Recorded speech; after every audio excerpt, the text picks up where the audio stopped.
Excuse me.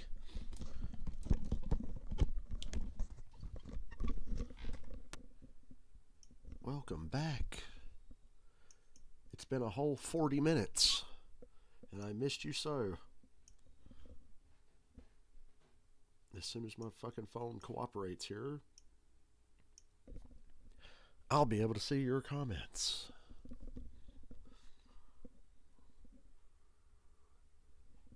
No, YouTube, I will never try YouTube Premium because I'll just continue to use ad blocker. And if I want to download a video bad enough, I have ways to do that too.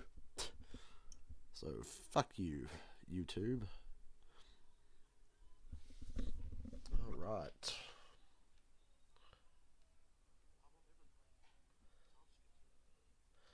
Thanksgiving football round 2, Giants Cowboys.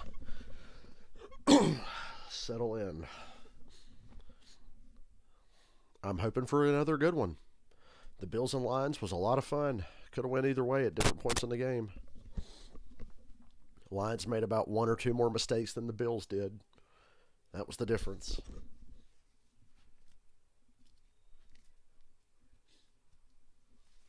Also kept my parlay alive and kept the Falcons' playoff chances more likely, even though it's still not going to happen. And if they did make the playoffs, what's the point?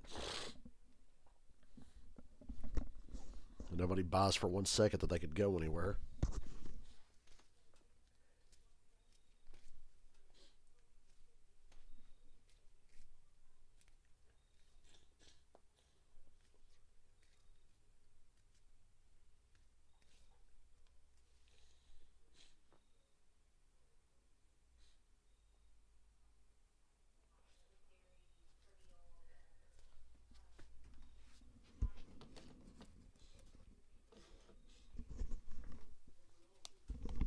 I'll be getting time for another hit of that nasal spray. I mean, I can manage it for now, but feels slightly like my nose might close up again.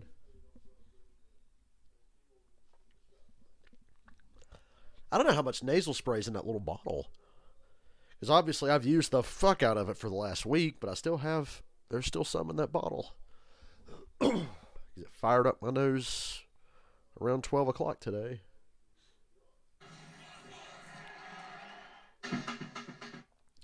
Well, here I was thinking the fucking game was about to start because they did the We Are Fox Sports thing.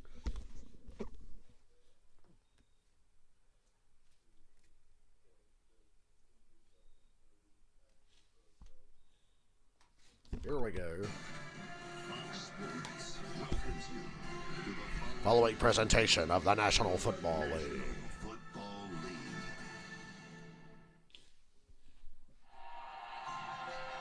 G-Man haven't played on Thanksgiving in a long time, it feels like.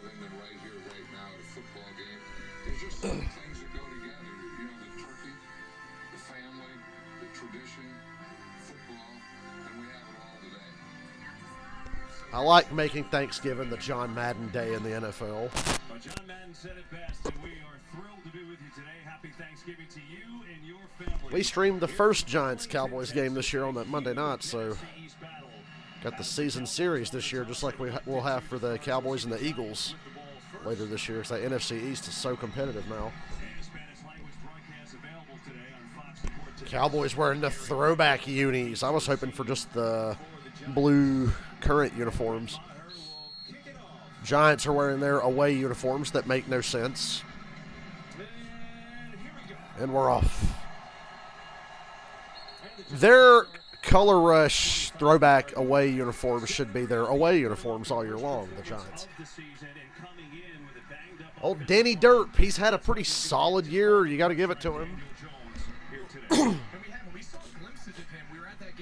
He's kept the turnovers to a minimum, which is a huge improvement for him.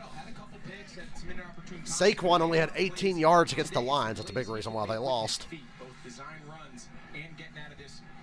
Hey, look at that. My little ESPN thing updated on its own, and I didn't have to do it.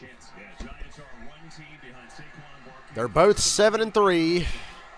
Cowboys already beat them once. They're both 2 games behind the Eagles, and the Giants haven't even played the Eagles yet. Whoa, big play. And out to the 44. That's a good start to Lawrence Cager, the backup tight end. That caught me off guard. This is something we're going to see all day. They understand I was expecting a little toss or a sweep or something. he's going to run the hide route. They throw it short and get a big play. We're going to move the pocket. Don't let me just The Giants have to be desperate after Sunday. The Cowboys are probably feeling themselves, so maybe they're vulnerable. We're going to see a lot of just that.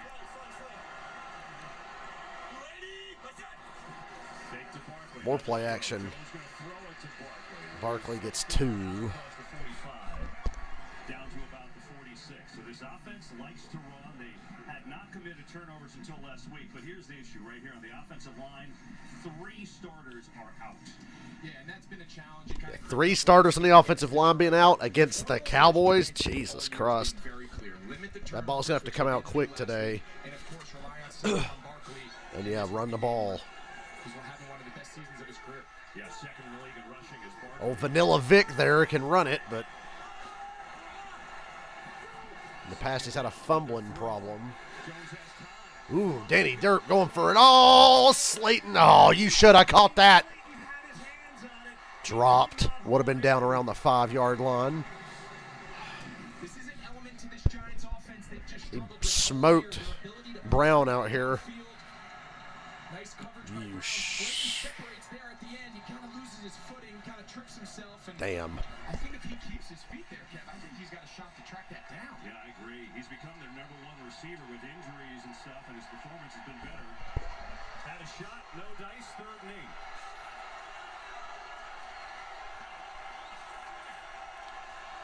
Can the Cowboys get pressure here? Cowboys fake. They rush 4. They're one of the few teams that can just straight up rush 4 and always get pressure. He checks it to Saquon. No. About 4 yards short. 4th down. Punt it away. I think you punt it away here. You can't let the Cowboys get the ball near midfield. The Cowboys, they're the highest scoring team in the league since Dak came back, but a lot of that is getting short fields off of turnovers. They get a lot of short fields. So punt it deep, make them go the distance of the field, and don't give them the momentum this early, because you saw what happened in the Minnesota game when they got the momentum going. There was just no stopping them. Start to the drive with the big play to Lawrence Cager, but now here is the punt team. My grandparents are in there watching Dr. Phil while there's football on. Really? Deep kick. Lets it go, bounces at the 2. Ah, touchback. God damn it. So it goes. Giants had a shot there with McLeod to down it at the 1. They could And the punter knows it. He's pissed. Cowboys will take over on their own 20. Just so Get ready for commercial after the first possession. It's going to be one of those days, Fox. your hands. You got to make that grab. I'm watching NASCAR on Fox with so many early commercials.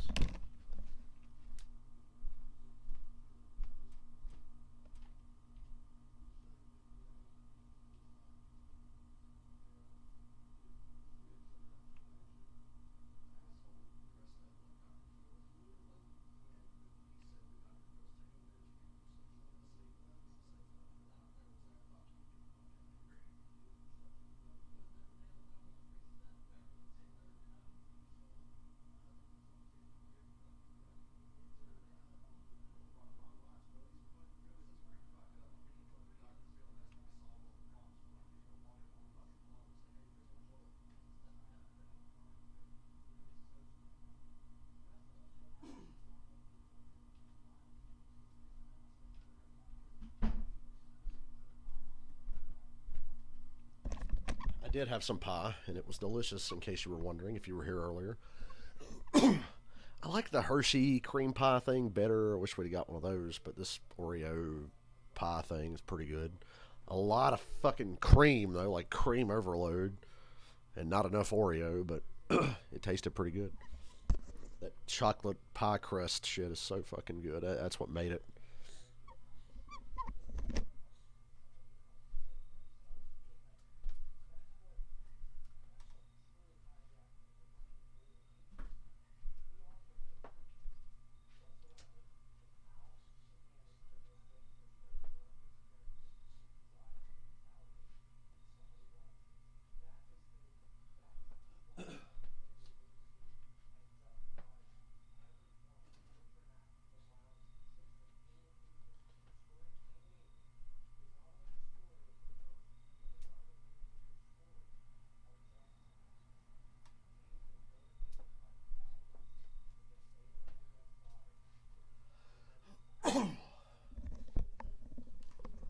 somebody in the neighborhood was blasting Christmas music, and I could hear it from far away through my window a little while ago because I got my window open. And I was like, who the fuck is playing Christmas music? They turn on the Christmas lights in town tonight. Google Forest City, North Carolina Christmas lights. It's pretty cool. It's like the one thing I have to show off to people that are not from around here. The Christmas lights in town are amazing. End around with CeeDee Lamb. Big play. And a 13.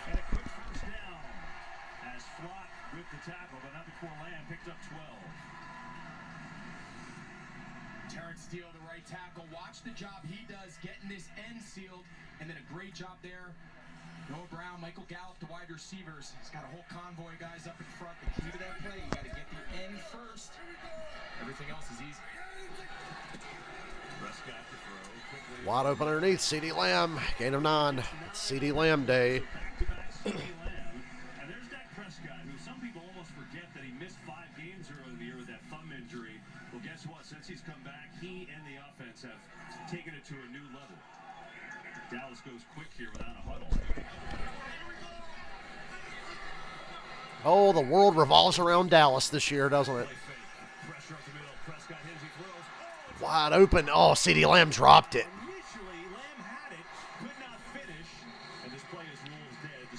Third and 1. Here's Zeke time. I like how Zeke vultured 2 touchdowns away from Tony Pollard last week at the goal line. And Pollard still went off and had a couple of touchdowns in the passing game anyway. They teach the defenders, even all the way through the ground, just rake at the ball, just rip at it. Does a nice job finishing that play. Lamb probably needs to hold on to that, but Dak takes a big shot. Make it 3rd and 2. I say 3rd and a yard and a half, really. Fake it to Zeke. Dak going up, overthrows Gallup. 4th down. This is why I held my breath. I didn't know if they were going to punt or what. Offense stays on the field. 4th and 2 at their own 40.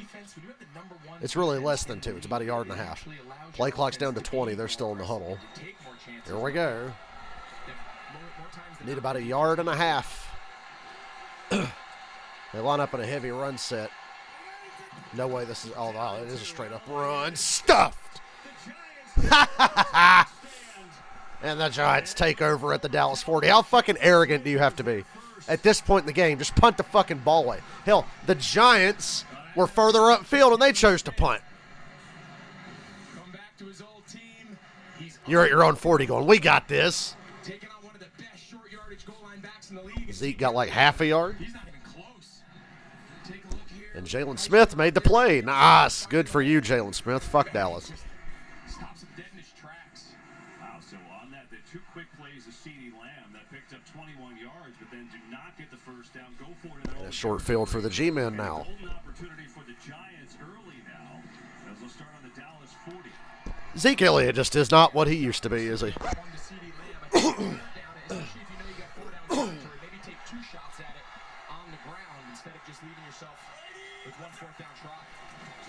Play fake. Nobody open. Throws it. Oh, he waits and finds somebody. The tight end. Wow. That was a weird play. I was like, he's either going to throw it away, and then he looks like he's going to throw it across his body, and he just stands and waits, and tight end comes open. Just comes all the way across the field, settles in that open spot. Nice job there by Daniel Jones, not panicking. He easily could have just thrown that ball out of bounds, but he kept that play alive at his feet. Well, the Giants were good on their first play of the drive so far today on both possessions. I don't like these Cowboys uniforms. I like the blue jerseys, the modern blue jerseys. Sack. I was just about to say, though, that's kind of a coverage sack because the Giants' offensive line's doing a good job so far, and they got 3 backups playing. But Jones just sat there, and nobody got open, and he took the sack. He's our most consistent player. Just does a nice job coming on the loop. You're going to see him lined up here at the left defensive end, and he just keeps working. He doesn't win initially. Nowhere for Daniel Jones to go with the ball, and You mentioned it, 8 sacks on the year. Micah Parsons, understandably, gets a lot of the notoriety around here, but Dorrance Armstrong's having a career year.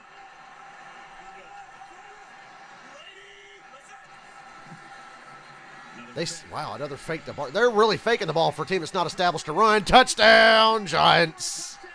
Woo, Isaiah Hodgins. There's a flag. What is it? Looks like it's on Dallas. Or is it? Ineligible downfield.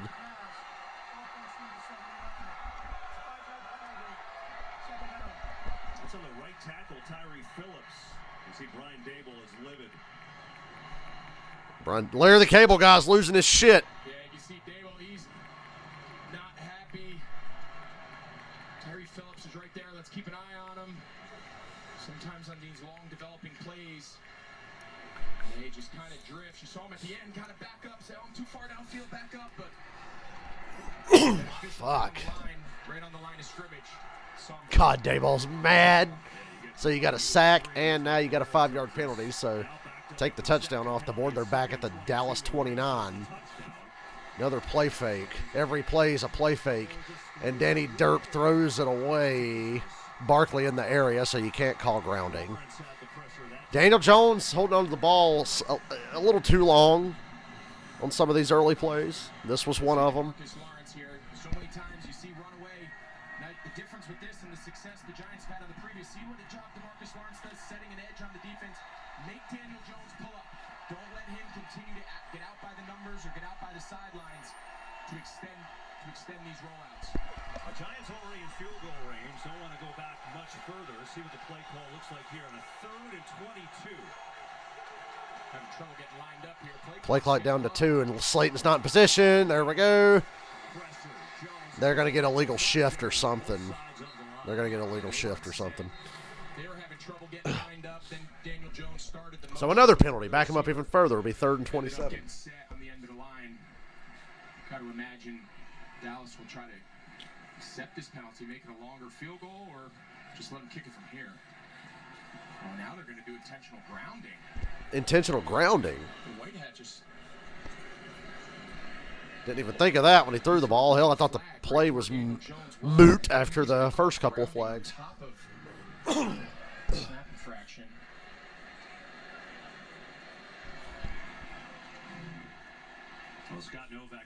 Well, this is a long break in the action. There are 2 fouls, both against the offense. Legal shift, 2 players moving. When did it become appropriate to show your anger? That was some pretty intense. That's probably the maddest I've seen a head coach be all year. And they did get the Giants for grounding. So they go back to the 39. It would be a 57-yard field goal, roughly, 56, 57. So the Cowboys get away with a dumb decision on offense early. Yeah, that's grounding. There was nobody there. So that drive gained a net of 1 yard. After all that, a net of 1 yard for the Giants. After the Cowboys gave him the ball in prime position. Well, Alex, it's a big Cowboys game late in the season, so there's bound to be some stupid calls. They seem to be magnets for this sort of thing, and the kick is good. 3-0 Giants. Unless you want to throw a flag on that too. Go back and watch that Cowboys-Raiders game from Thanksgiving in the past. Look at Dayball looking at that ref as they went to commercial. Bro's going to have a stroke. He looks like Mad Dog on King of the Hill. Remember Mad Dog? That dude Hank met in anger management class. I think I guess, but he was like barking like a dog when he got pissed off at Dale, Bill, and Boomhauer.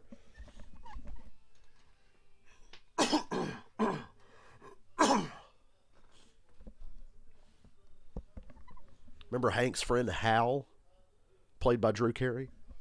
That was a funny episode.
wish I didn't have to work tomorrow. One more day of work, though, then I'm off. That's great. I get those 3 days off at the end of every week, so just got to get through it.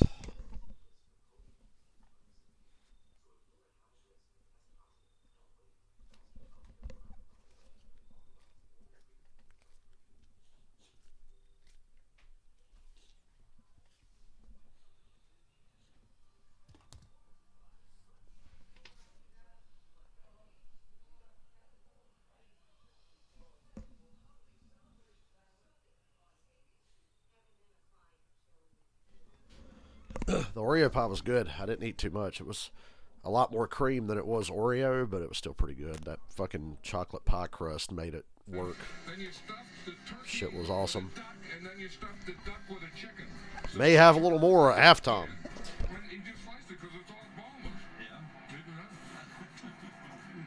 I don't want to see John Madden licking his fingers. Come on, Fox.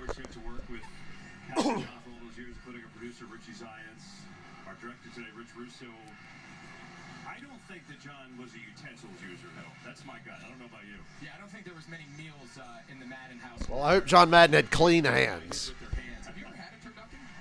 No, but I'm dying to try one. Word is, after this game, we got a few waiting for us. I can't wait. I've never had one before, but it sounds incredible. Now, in honor of John, if you learned to telestrate it, that would be something.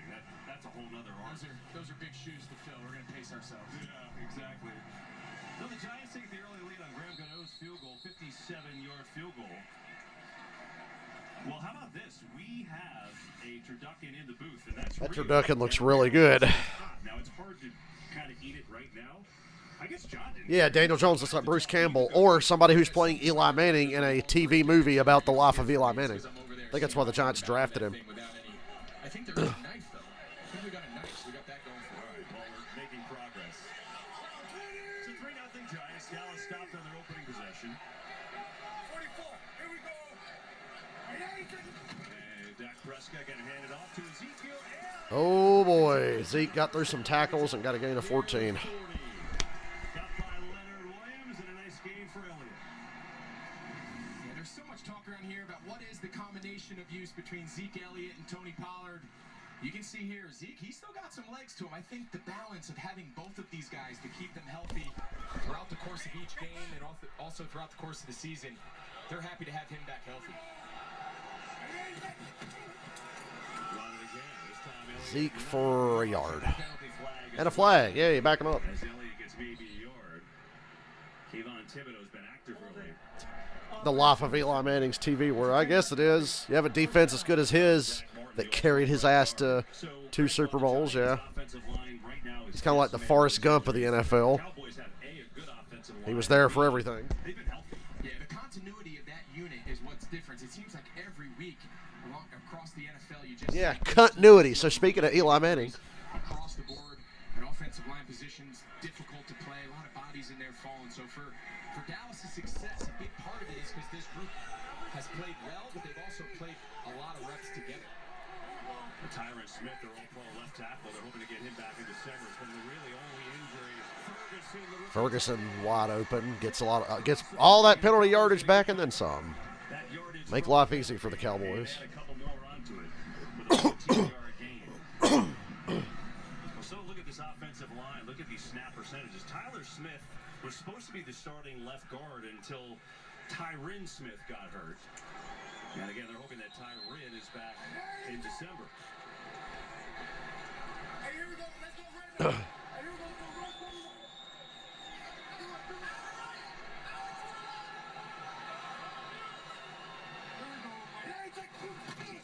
Elliott right up the gut and through. And Zeke again, carrying defenders, gain of 10. And he's off First to a down. good start. Another first down and a gain of 10. Yeah, you see the command that Dak Prescott has. You saw him kind of audible and get into that. He liked the look. He liked the front that New York lined up in, and brings down CeeDee Lamb to protect the edge, hand it off to Zeke, and first down. Dallas going quickly. Tony Pollard on the field for the first time here today, coming off a career game for him against Minnesota. In 189 scrimmage yards, including 109 receiving last week. Gets it here. Pollard gets about 5. I haven't seen anyone catch him yet, and neither have we. We've done enough Dallas games. Well, there weren't any Minnesota Vikings catching that motherfucker 4 days ago. On this roster, his ability to take short passes and take them to the house, we saw it last week, but his ability to also run between the tackles, his ability yards after contact, he's a strong and dynamic explosive runner. Prescott, some pressure coming for us. Ew, intercepted. Did he get both feet in? He did. They say he got both feet in. It's close. It's got to be close. Dak can't believe it. I knew that throw was a bad idea. I got to look at that one. Maybe the Giants got another break here.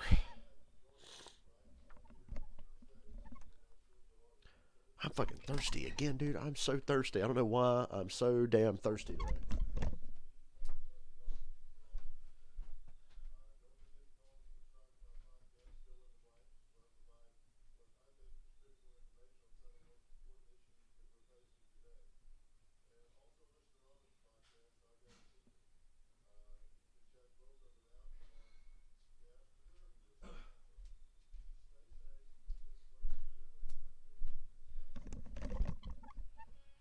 Yeah, they're definitely leaving that in suspense. I felt like when he caught it, I wasn't totally sure that second foot was totally in bounds. Oh, you know the best part about working at Dollar General? You get paid every week, and tomorrow's Black Friday and payday in the same day, so spend wisely. I don't know if I'll buy anything. I just need to be smart. NASCAR off season. I'm not going anywhere for a while. Just save this money.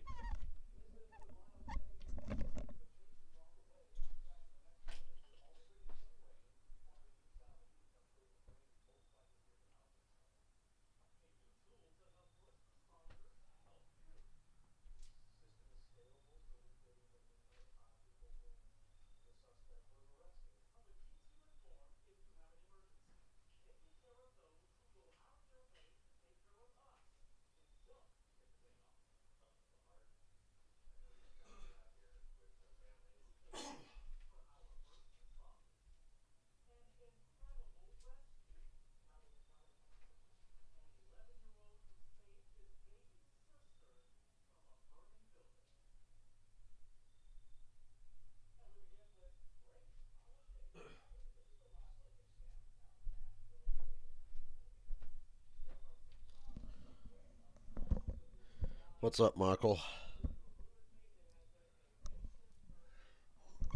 Michael, the parlay lives. Although it's iffy in this game because it's early. But thanks to Buffalo squeaking one out. So it looks like this interception will stand. He did get both feet in. I know it was close. Giants take over. They forced a turnover on downs early. Got 3 off of it, and they get another one here. There you go, Dallas. Just let him stay in the game. Just let him hang around. Yeah, that early game was great. I'm glad I streamed that. Hopefully I'm just healthy all the way to the end of football season. Everyone just go block. You're going to see Michael Gallup just kind of running off thinking it's a free play. And it wasn't. End around with Barkley. Parsons running him down. Barkley gets a couple of yards. Across the 36 by Deron Bland. So yeah, Dak thought he maybe had a free one there, and instead it's an interception. Yeah, you saw the offensive line after they saw Williams make the pick on the boundary. They all started pointing, just assuming that there was a penalty for being in the neutral zone. But I got a feeling we're not in Minneapolis anymore. the pick stands.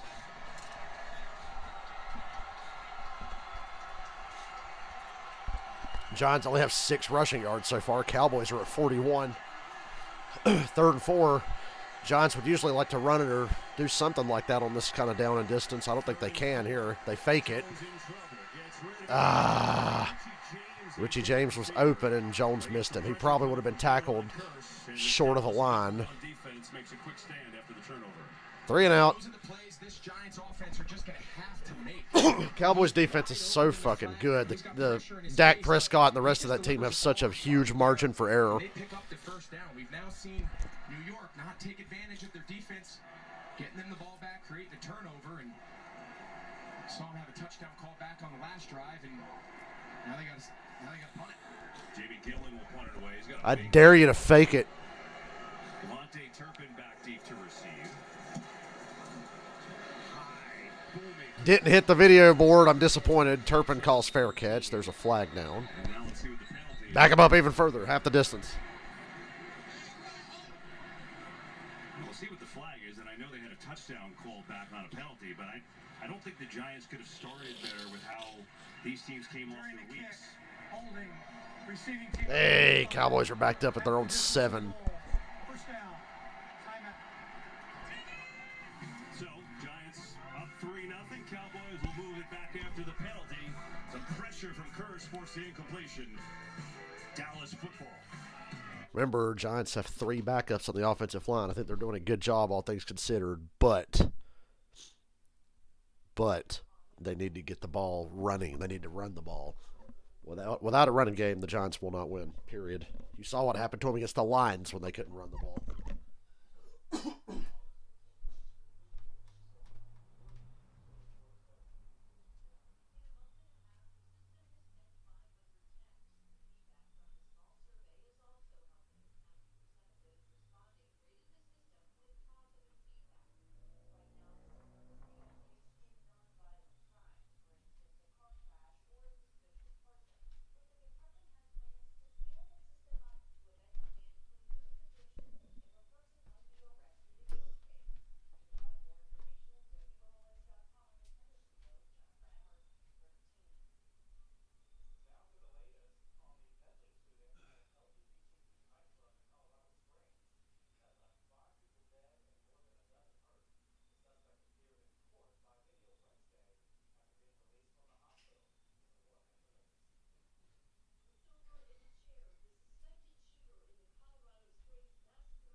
Ooh, I just thought of something. I'm going to kiss ass and text my district manager, Happy Thanksgiving. She's been good to me, so.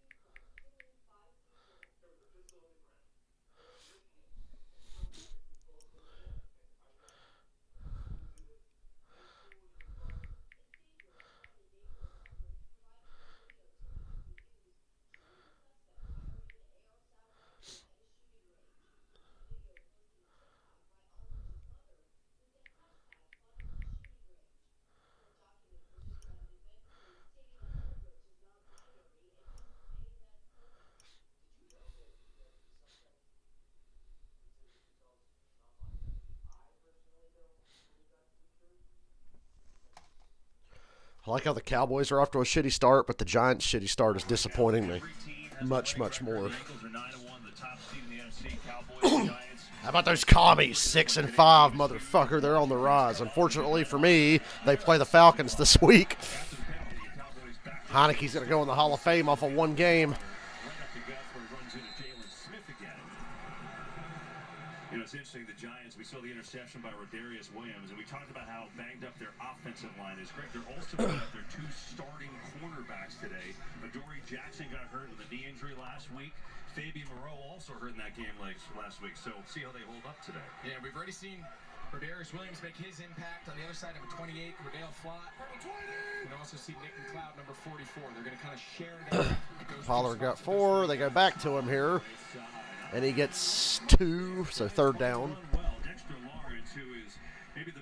Playing the run well enough, but they've given up almost 50 yards on the ground in the first half, or the first quarter, I should say. Right next to him, big Leonard Williams. They got arguably the best interior. The game earlier this year was slow-moving and low-scoring until the Cowboys pulled away late to win 23-16, so I expect more of the same here. They're down. Come on, Dak, throw another one. Man-to-man on the outside down here at the bottom. No respect to Michael Gallup over here, and Dak's going to him. And it's caught by Gallup. When I saw man-to-man, it's obvious he's going to go to Gallup. From Michael Gallup, too strong, and it's a first down. Yeah, you said it. Nick McLeod, one of the guys we were just talking about filling in that corner. He's all over Michael Gallup. That's a strong hands contested catch. McLeod does a nice job. He tries to go hands to hands and break that ball up, but Michael Gallup each week is just getting more and more comfortable coming back off that ACL. And Michael Gallup is so overrated by Cowboys fans, it's not even funny. it's back opposite CeeDee Lamb. Gallup again, one-on-one up top, but no, they got two safeties deep now. They dropped into cover 2. That one safety looks like he's creeping down, though. Now he backs off. Here is Pollard. He should have creeped down because they went to Pollard, who got 7. And Tony Pollard has a strong start with 7 on that one.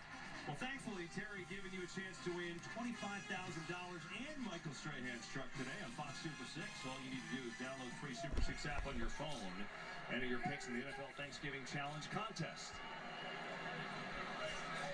I don't know huddle for Dallas, but then getting to the line and resetting. Yeah, Dak Prescott, he's so comfortable in this game. You see directing traffic, getting him in the right formation, bringing CeeDee Lamb over here to block support. Second down. Pollard bounces to the outside, but wrapped up behind the line. Good job. Todd Ward, who held on and didn't let go.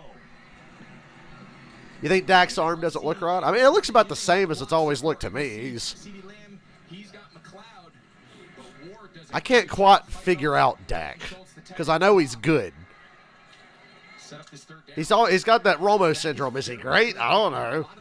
Which, looking back, I think Romo was a lot better than people gave him credit for. But with Dak, I just don't know what to make of him. Because he likes the look that New York is High-scoring offense in the league, though. For some reason, a lot of it has to do with those short fields and takeaways they get. God, Gallup made a great catch. Okay, I said he was overrated, but damn. That's 2 plays on third downs on this drive where he just went up and snatched it. a couple minutes ago. When you're big and strong and you can catch the ball Damn. outside of the framework of your body, it He's just going to makes Gallup it in all these so one-on-ones, and Gallup's bringing it to in. hit you dead in the numbers. He can go up and track that ball, and we've seen 2 really nice, strong hands catches for first downs by Michael Gallup on this drive. First 2 third down conversions for the Cowboys today. Prescott rolling, throwing. Goes to Gallup again. Gain of 5. That looked a lot like the play threw the interception on earlier when he tried to go to Gallup and it got picked. That looked a lot like the same play. And again, the pace just going down a huddle. Nice job here by Gallup working the way they teach it, KB. For all the young receivers out there, you stick your outside foot and drag your inside foot. Gallup does it perfectly. Hey, here we go. Hey, come here. Go there. And typically, I hope the Cowboys play the Bucs in the playoffs, just so I can enjoy Tom Brady's bullshit playoff luck for once. Couple yards. Another third down. Let me guess, he's going to go to Gallup here on this 3rd and 3. Third down and short. And Gallup's going to body somebody for a crazy catch. Cowboys have really turned it up on their third down offense. First 6 games. Now, a lot of those were without Dak Prescott. Most of them, in fact. And you see they turned it up on third down. They've gotten so much better there. 3rd and 3 here.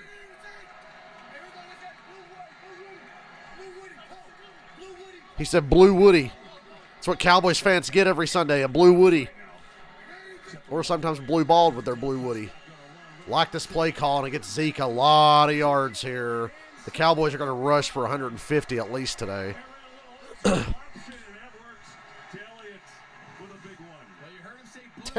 Yeah, I heard about that Motley Crue box set. So many bands do that. We're re-releasing the albums again in a box set, and it's different colors. It's like, wow, that's it, huh? Motley kind of blew their load already because they did those re-releases back in the day with a few extra tracks and demos and shit. So they don't really have anything to offer outside of maybe some live shows. Who is Tampa playing this week? We'll have to look at the schedule during the commercial. Dallas at the Giants, 31. Dak's going for it all. He's got CD to the 6-yard line. That'll end the quarter.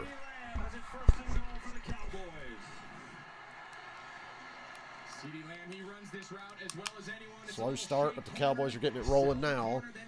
Let's look at the schedule for this week. really nice footwork. Get McLeod leaning to the outside before he Cowboys are crosses. going to not snap the ball. They didn't need to. So the Bucks play the Browns, so it should be a win for the Bucks. It's Jacoby Brissett. Come on. Although the Browns love to run the ball, and there was about a 3-week period a little while ago where the Bucks couldn't stop any fucking runs to save their lives. So yeah, they play the Browns. Notice I did not pick that game for my parlay because after the Bucks lost to the Panthers, I've stayed the fuck away from them. Any team that loses to the Panthers, I don't trust.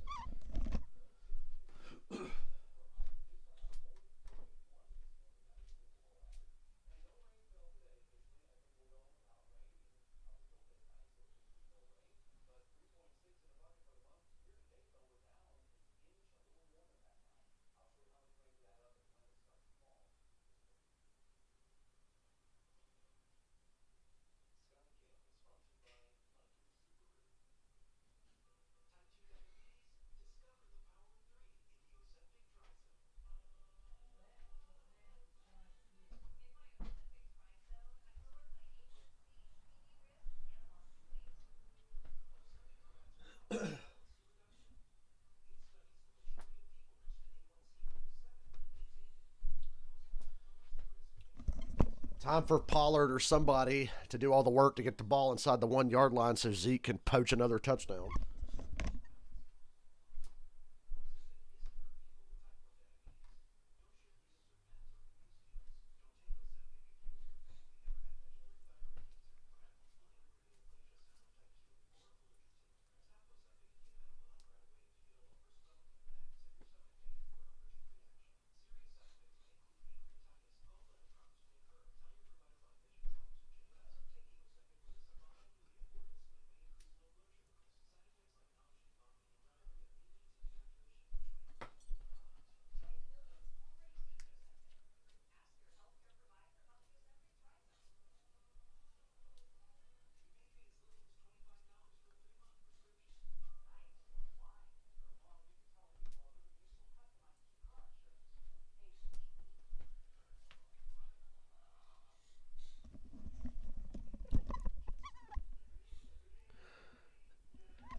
And Alex, I'm not buying any Crew albums. I don't give enough of a shit to buy Motley albums. I love Motley, but balling on a budget here, that's why I don't get to buy cool shit like that Creatures of the Night Kiss box set that I want really badly. But the Giants are second best in the league defensively, so something's got to give here. They go 3 tight ends. Cowboys have scored 9 touchdowns off this formation this year. First and goal at the 6.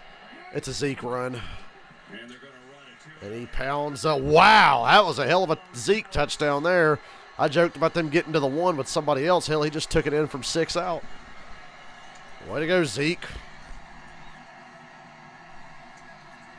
Well, make it 10 touchdowns out of that personnel group, KB. And it takes, on every play, it takes one offensive lineman to distort. Take a look at Terrence Steele. Watch the job he does by sealing this backside. And gets the defender Ellis on the ground, and then that's the cut. So every play is designed, even if everybody just ties, right? There's just stalemates across the board. It takes one guy to distort the front. Back finds a crease. Touchdown. Almaher with the extra points.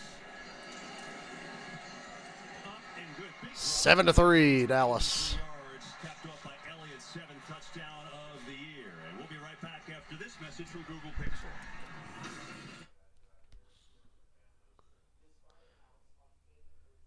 I was telling a friend of mine who was asking, because I'd mentioned how I wanted that Kiss box set, and somehow she and we started talking about the Creatures of the Night album and that era.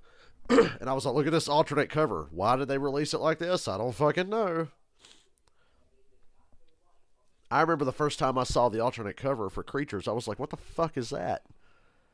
Because my first copy of Creatures was the Kiss remasters with the original cover. And then I saw the non-makeup cover. I was like, what the fuck is that? Creatures of the Night. What? Minnesota scored 2 touchdowns, but maybe the smoothest he's looked all year. He does. And last week we saw a little bit. We saw him just I saw the unmasked Creatures cover at a flea market. Minnesota, the way they use both him and Pollard to That's the only time I've ever actually seen it in person. You're exactly right. He looks fast. He looks decisive, hitting the holes. He's got 6 carries for 57 yards. Not a lot of good games Sunday. Michael, you're absolutely right. And the Cowboys win. I don't know what I'm going to stream Sunday. It depends on what's on in my area. The kickoff.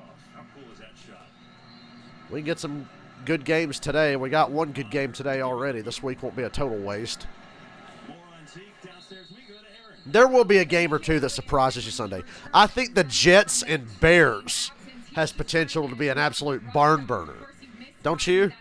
Jets and Bears. That's my sleeper game. Bengals and Titans as well.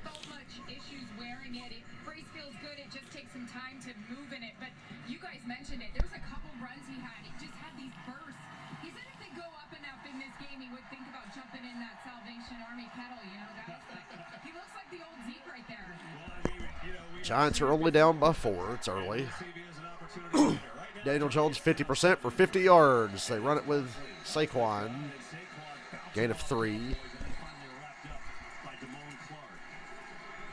Cowboys defense, number 1 in so many categories. Number 1 overall. They're number 1 in sacks. They're number 1 in pressures. That's a lot of number 1s. That's pretty good. Yeah, and I think you can add another number 1 to your list. I think they have the number 1 defensive player. I think Micah Parsons right now is the clear front-runner defensive player of the year. I know Aaron Donald's kind of held that crown across the league, but Falcons in Washington. Of course, I'm sure that'll be dramatic. Might stream that one if it's on in my area. Who knows? I can handle a Washington Falcons game because I like Washington. Interesting. Giants came out throwing. Now they're trying to get Barkley going. yeah, and I thought it was smart. I thought in the first quarter, their first couple drives, you traditionally on a run team, the defense knows that the best time to pass is on early downs because the team obviously on defense comes in to stop your run. So how would they anticipate Mike Kafka going back to that in these next couple drives and throw the ball on first and second down and run it on third and short? That Breida in the game. Breida and Barkley in the game. They go with Barkley. Stuffed, not even close to a first down. Flag down. That is not a fumble. Giants did not get there, but this penalty may go the other way. Atlanta, Washington might be the game of the week now that I think about it. I got to see if I can go forward enough on my guide to see what's on here Sunday. Holding on the Cowboys. First down, Giants. I don't know why I'm excited. The Giants clearly aren't going to do anything in this game. Carlos Watkins, who is from my hometown. That's a penalty you don't hear much. You know, typically We have a lot of mutual friends. I never knew Carlos, but we got mutual friends. Barrera's thoughts. It's just not a commonality. Let's see. Okay, there you see it. And that's a hold, all right. He's holding the offensive player from getting to Van Der Esch on his double team. Nice job by the official seeing that from way back. in the Defensive secondary. holding in that situation is very odd. Anytime you get defensive holding on a run play. Richie James in motion moving around. Daniel Jones on a keep. Ooh, nice job. Gain of 6. Took a hard hit. To the 44. I don't think people, unless you can stand next to him, realize how big Daniel Jones is, and you've worked out with him. That's why he got drafted. Oh my God, he's big and tall. He's like Brock Osweiler. Wait a minute. Off-season, getting ready for my last Every NFL GM should say that. Oh my God, he looks like Brock Osweiler. Wait a second. That's not good. strong athlete. Only that ball popped out. Ooh, he fumbled. Right back into him. But He recovered his own fumble, he's a though. big, strong, fast, physical guy. I think they need to rely on his legs even more. I agree. Why doesn't Daniel Jones run more on days where Barkley can't get going or there's nothing down the field in the passing game? I don't think Daniel Jones runs enough. What do you got to worry about? Oh, no, our franchise quarterback, Daniel Jones, got hurt. So what? It's Daniel Jones. He can be replaced. He's nothing special. Former head coach of the Atlanta Falcons. He took a D that was historically bad. Can't wait till Dan Quinn is head coach of the Panthers next year and we get to stomp his ass twice a year. You have to imagine that That'll be fun. season Got that to look forward to in the future. top candidate on a lot of You heard it here first. Dan Quinn's going to be head coach of the Panthers next year. How much you want to bet? head coaching vacancies. He's as well respected a coach as there is in the league. Third down. Blitz comes. Oh, man. Daniel Jones got leveled, but he completed the ball to Richie James, who had to stumble and fall for a first down. Stay on his feet, and the Giants drive continues. Look at this shot. Yo. Oh, never mind. The defender went past him. It looked like when he threw the ball, he was going to get wrecked. Forced them to punt. Ball's still a little out in Richie front. James saved his ass on that one. Keep his feet and convert that first down. But they saw that it was wide open earlier in the game. Just missed the throw. That time he didn't miss. Yeah, most of James' career as a special teams guy. He's got more time of receiver this year, caught a touchdown last week with all the injuries and things. Giants are near midfield. And so first down, here is Barkley. Right up the middle, 6. Barkley, good run, good run. Gain of 6. Down to the 45. He's going to have 6 yards. Barkley had his worst game of the season last year. 15 carries, only 22 yards. How do the Giants make sure that doesn't happen again? Well, first off, they got to keep the game close. Pittsburgh and Atlanta next week. I've considered, me and Dylan thought about going to that game. Oh, Colts and Cowboys. Sunday Night Football next week. The NFL didn't flex out of it. Why? Because it's fucking Cowboys bullshit. It's either next week or the week after. Colts, Cowboys. If it was anybody but the Cowboys, they'd flex out of that shit because the Colts are bad. Oh, my God. Oh, Slayton, what a catch. Down to the 2. They give him at the 1, actually. He missed the first one in the first quarter. He got that one. Well, earlier there was a near miss. Darius Slayton couldn't keep his footing. Well, not this Look at time. this. The kids call this a head top. Most. He just goes up on top and just pulls it in. What a big Punch it in with Saquon. hurry up trying to punch this in. Looks like Oh, it's quarterback sneak all the way. Oh, he stuffed Van Der Esch Palomalu'd his ass. But 44 yards up top to Darius Slayton. Playing the role of Troy Polamalu, Leighton Van Der Esch. the ball. They teach all young receivers. Cleveland at Houston with Deshaun Watson playing. Yep. And man, I hope Houston wins. I hope they pull the upset. That'd be so funny. there of Anthony Brown, number 3. Remember when Watson first wanted to leave Houston? Everybody was on his side. You know what that means? Now we all fucking hate him. That means head top. That's what all the kids do. KB, I see it at my games or practices. They top their head. Second and goal after the failed sneak. Sterling Shepard, man, he's Giants tried to pull a fast one there. Run it with Barkley. He's in. Touchdown. Giants, they take the lead.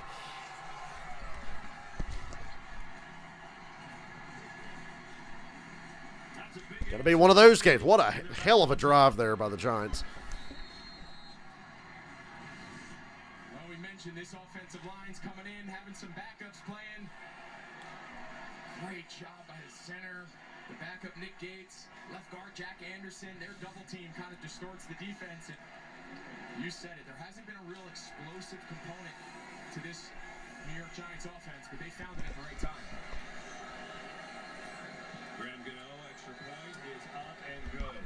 And so the I gotta check. What is the Sunday night game? Is it Packers and Eagles this week? They go way up top to Darius I didn't even look to see what the Sunday night game was. Sets up Saquon Barkley's touchdown, and Daniel Jones and Brian Day. Copyright claim. Schedule. A lot of one-sided games expected this week based on how shitty my parlay payout's going to be if I hit it right. Yeah, Packers, Eagles. I might stream that one. I don't know. Let me look at my guide on my cable and see if I can skip to Sunday to get an idea of what I could stream. Fuck. Nose is closing up again.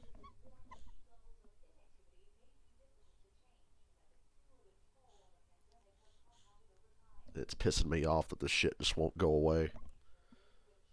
Am I just going to be nasally for the rest of my life or something? Like, do I have to do this? Do I have to deal with this stupid shit? So in my area on Sunday, we have Bengals-Titans. I'll probably stream that. I think I'll stream Bengals-Titans. On the other channel, Broncos-Panthers. Don't think so. And then Rams-Chiefs. So, yeah, we'll stream Bengals-Titans at the very least, and then I'll decide later that day if I want to do Eagles-Packers. But Bengals-Titans, sure, I'll stream that.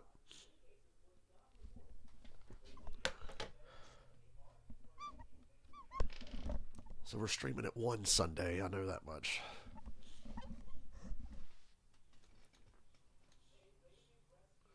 Oh, look at Jason Momoa doing these kids' movies.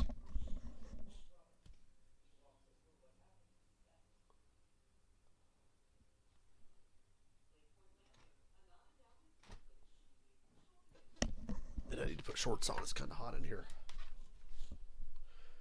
Dolphins 49ers. Oh, my God. Yeah. So That's how I know Colts Cowboys is next week, because people were like, why didn't you flex out of Colts Cowboys and go to Dolphins 49ers? But no, it's Cowboys game, so no matter what shitty team they play, we got to watch it.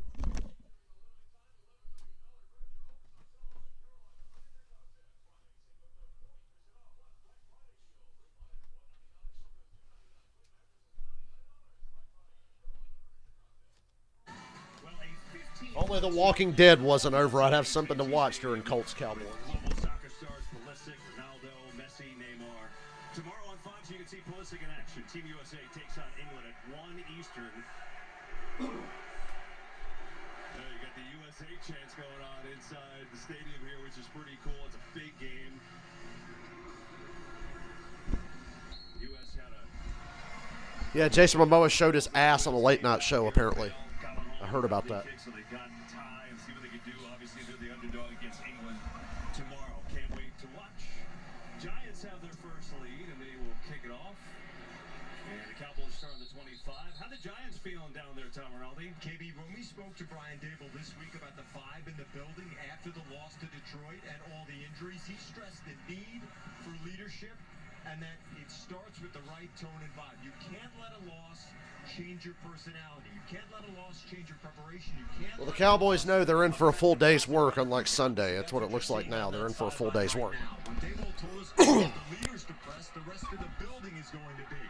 Far from depressed right now. Great energy on the New York side, guys. They got to be feeling good after that. They don't go deep at all. Here's Prescott. Oh, pressure on Dak. Has to throw it away. I have to show you this graphic because I was looking at it as Tom was talking. This is insane. Now, I know the Giants don't play on Thanksgiving every year, but when your first offensive touchdown on Thanksgiving is in 38 against the Brooklyn Dodgers, that's worth talking about. Yeah, it's unbelievable. I think a lot of young kids out there don't even realize Brooklyn Dodgers are at one point a football team. That's an unbelievable number. Of course, Cowboys have been on Thanksgiving since 1966. Tex Schramm, the general manager, thought it would be a good idea. He was right, by the way.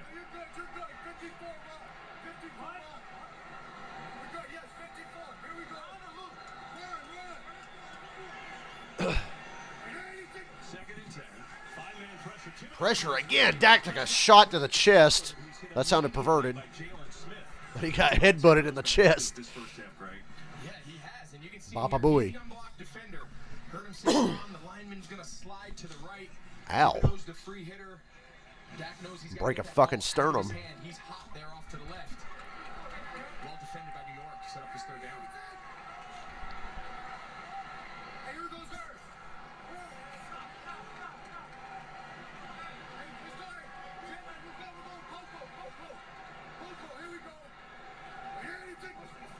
The Giants just send everybody, and Dak lobs it up. CeeDee Lamb falls down. It's incomplete.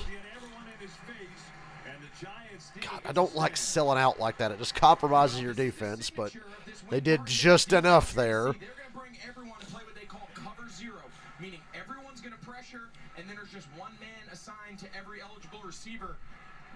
CeeDee Lamb gets on top. Just can't quite keep his footing to track it down, but you see Wink Martindale right there. His time in Baltimore, now his time here, he's going to be as aggressive with pressure as any defensive coordinator in the NFL. Because Brian Anger was a Pro Bowl punter a year ago. Richie James back deep to receive it. Spiraling, perfect kick. James has some room, though. And that room closed up in a hurry. Couple of yards on the return. C.J. Goodwin down there first. So, Get that fucking video thing off my screen. ESPN, worldwide leader in sports. And then they just put it right back. Is it going to go away or what? Thank you, ESPN. This nose stuffing up shit should have gone away days ago, but we're still dealing with it.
quote the great Norm Macdonald, I'm thankful for women, the greatest creatures on earth, because without women, there'd be no cookies.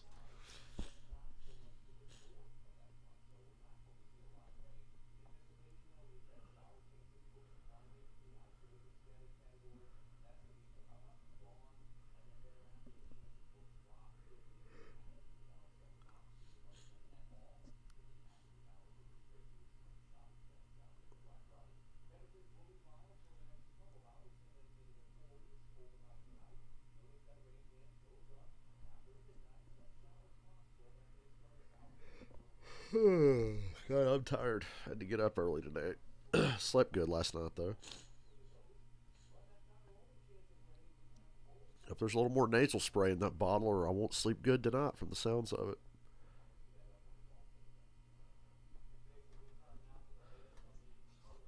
And our tradition is being at a football game and turkey legs and turduckens and great football players, and there's no place that I would rather be than right here with you at this time, and it doesn't get any better than this. This is our family.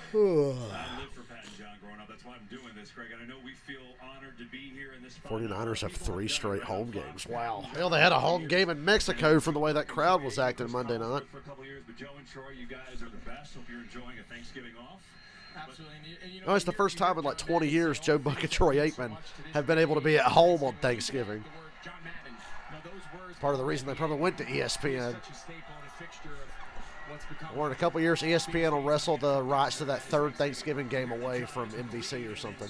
Diving back, could not make the catch. That would have been pretty spectacular. And so it'll be a second down. You said drive into the game. Like, the Giants have to throw the ball today. It's not what they do, but they've done it. Why has it worked? Yeah, I think this is exactly the type of formula that they needed to come into this day. Because the typical thinking is when you want to protect the ball and you want to run, and of course they're a run-heavy team with Saquon, but on early downs, it's actually beneficial to pass the ball. It keeps this Dallas defensive line at bay. They can't just rush the passer on 3rd and long. So far, they've done a nice job of mixing it up. Running here to Barkley. Yeah, Saquon got 2. 3rd down. And it's gonna put him at 7. Voice is starting to sound funny because I can't breathe. Weekend on Fox, right? Doesn't get any bigger than this. Unbeaten number 3, Michigan goes into Columbus, takes on undefeated number 2, Ohio State. Big 3. Go Michigan! Because everybody roots against Ohio State. Leads into the game. Noon Eastern, only on Fox on 7. Plus, I like Jim Harbaugh. 3rd down and 8. Wonder if Jim Harbaugh will ever come back to the NFL. I wonder. I wanted him to come coach the Falcons just to see what would happen, but I got stuck with Arthur Smith instead. Parsons missed the sack. Jones had to throw it low, incomplete. Micah Parsons got the first part of it, and the Cowboys will force a punt. Yeah, Daniel Jones had to step up pretty quick in the pocket. Micah Parsons came off that left edge in a hurry. You'll see him here at the bottom of the screen. He wins fast. Nice job there by Daniel Jones stepping up, as he steps up right into the arms. Hey, Ozzy, you've been up in the attic all fucking day, buddy. So each defense forcing a 3 and out.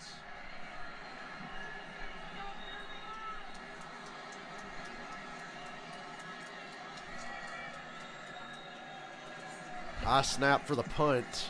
Going high, booming kick Did it hit the video board? to the scoreboard here, and Turpin calls It went to the side of the video board. That was up there near the roof, it seemed like. It finally came down. And Turpin That would have hit the video board if you didn't aim it to the left. 7:31 to go in this first half. Happy Thanksgiving to you and yours. Going outside, Mr. Ozzy. He's like, hot damn, the window's still open. Hey, buddy.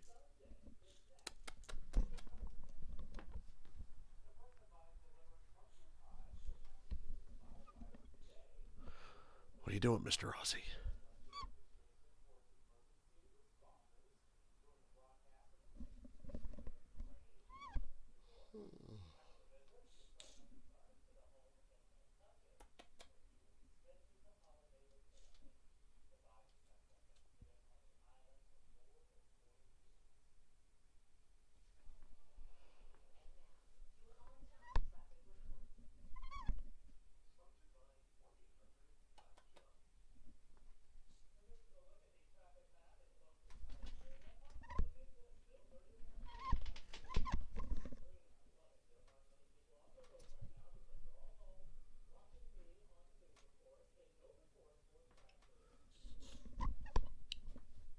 Yep, getting to the point where I'm going to have to hit that nasal spray. I'm trying to hold out as long as I can because I don't know how much I have of it left, and I need something to sleep tonight because I'm sure it'll wear off again. Fuck it, we're doing it now. I can't breathe.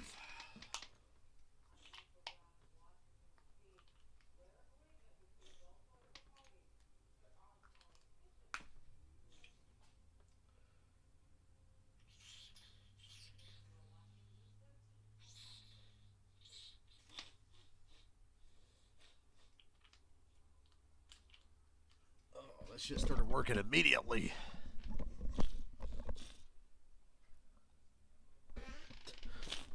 You want some Frito pie?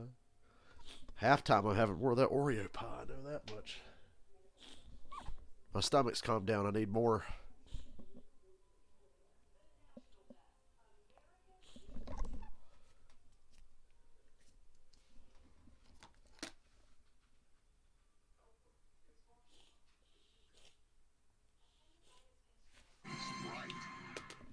Sprite. Jim Cornette's ears just perked up somewhere in Louisville.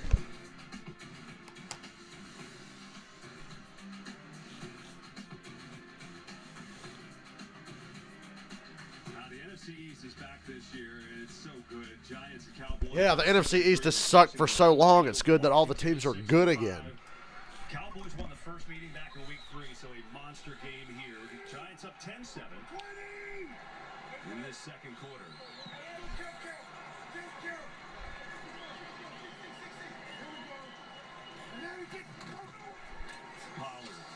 Wouldn't it be funny if the Cowboys missed the playoffs with a winning record after they lose to the Giants here and then lose to the Commanders and then lose to the Eagles again? From our vantage point, for him, the ball was on the far side of the scoreboard, but it was 20 feet. Look at that punt. Oh, my God. Off to the left-hand side from the direction he punted. That was unbelievable. We're on the other side. The hang time. It's unbelievable. It's really something. Second and 8. AFC West is the opposite of what everybody expected.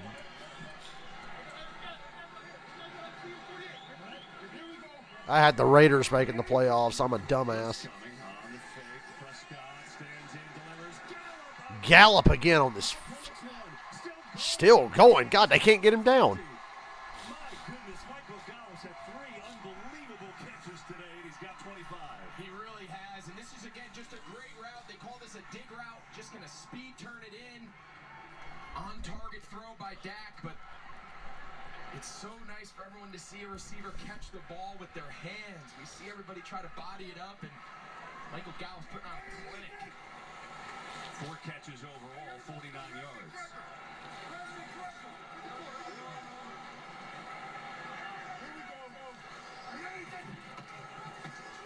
Pollard just can't find anything. Working at it, but that's a 3 yards for Pollard. That was a lot of work. Let me ask you, I'm fascinated. I wonder if the fans at home are too. Just watching Prescott with all these different calls and words today.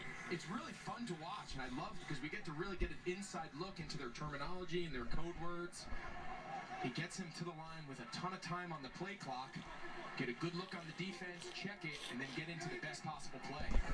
Quick throw here, coming near side Gallup. Gallup wide open. That was the first uncontested catch he's had to make today. 30. A lot of cushion on Michael Gallup's having his best game of the season so far. And typically we'll see this Giants team, they want to play man coverage, but as we've talked about with both starting corners being out, I still think Michael Gallup's overpaid and overrated. Can you believe you pay your third receiver as much as they pay him? keeping everything in front of him, but that's not what Wink Martindale, the defensive coordinator, wants to be, but I think with all the injuries in the secondary, he's going to have to continue to mix that in, take some pressure off those guys. Yes, season high 5 catches for Gallup. Drive continues. Pollard for 1. And big old Leonard Williams made the tackle there. I mean, just a reminder, the Giants are so banged up today that so many people hurt in that loss against the Lions. These are their starting cornerbacks who just got hurt. So you had 3 days in walkthroughs to prep a lot of young guys to play in the secondary. And they're doing a good job. I know Gallup's got some catches, but they're holding their own. Blitz again. Prescott gets rid of it. Dalton Schultz has his first. Hey, Dalton Schultz for a gain of 5. Welcome to the game. It'll bring him a 3rd and 4. That's to me the impressive thing is all these injuries. I think my wild cards in the AFC at the start of the year were the Chiefs, Raiders and Dolphins because I had the Broncos winning the fucking division. How stupid am I? That's how high the expectations were for the Broncos. I was like, better defense is the edge. The Broncos will win the division. Wrong.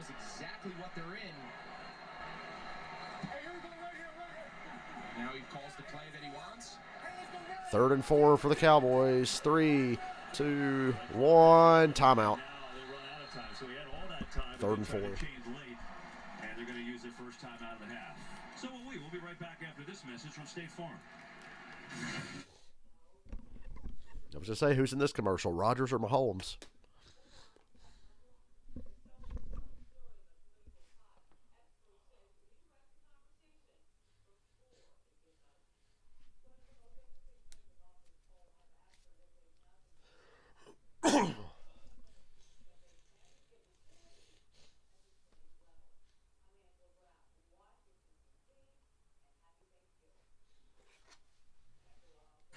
All right, so 3rd and 4. Yeah, so this is the question Wink Martindale has. They're typically very good on 3rd down because of the blitzes. But there are a lot of secondary pressures. A lot of those guys are out injured. Do you want to play man? Do you want to bring pressure? So there's a lot of things going through his head right now. Dallas starts it empty. That's pre-snap. That's how he knows what coverage they're in, but based on who goes out with the back. Giants blitz. Oh, Dak took a shot to the leg, and he gets it off to C.D. Lamb, who fights for a first. The Giants had every chance to tackle him. I think there's going to be roughing the passer for hitting Dak low. Possibly.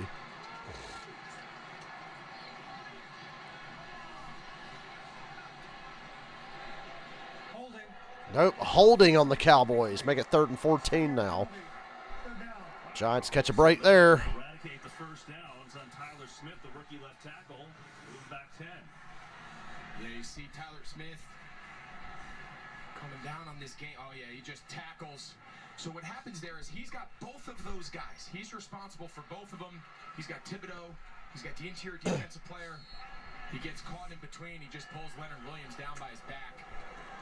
It's a tough sort for a left tackle, especially in his rookie year.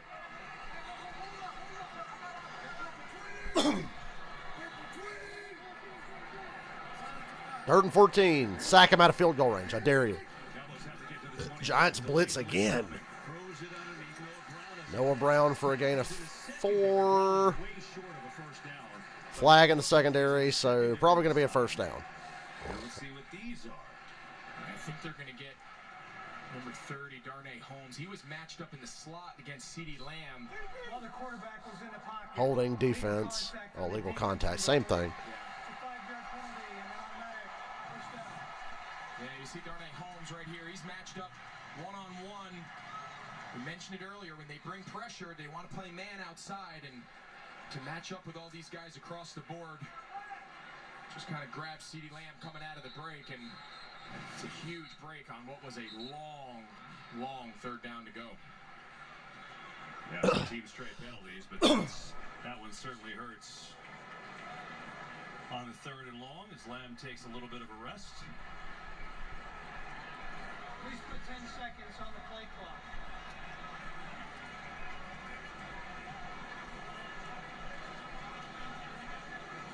All right, so they're readjusting the play clock.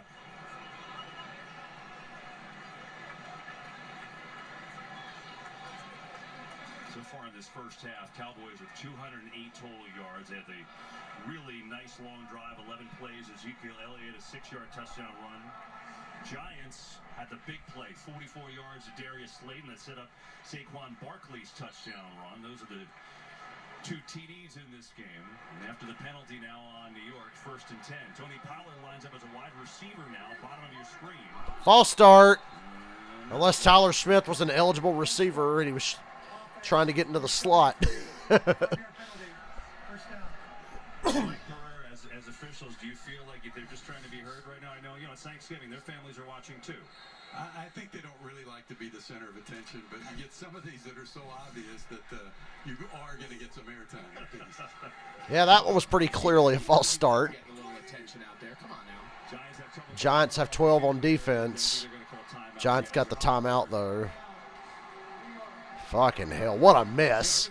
This last couple of minutes have just been a total mess. Penalties and guys trying to get off the field and timeouts, so the Giants call their first timeout. How about this weekend on Fox Sports? And we're so lucky to be a part of it, of course.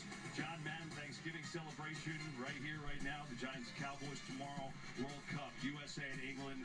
Huge match. Saturday, the game, Michigan, Ohio State, both undefeated. And then Sunday, America's Game of the Week. We'll be back with you in Kansas City. Patrick Mahomes and the on-fire Chiefs against the Rams.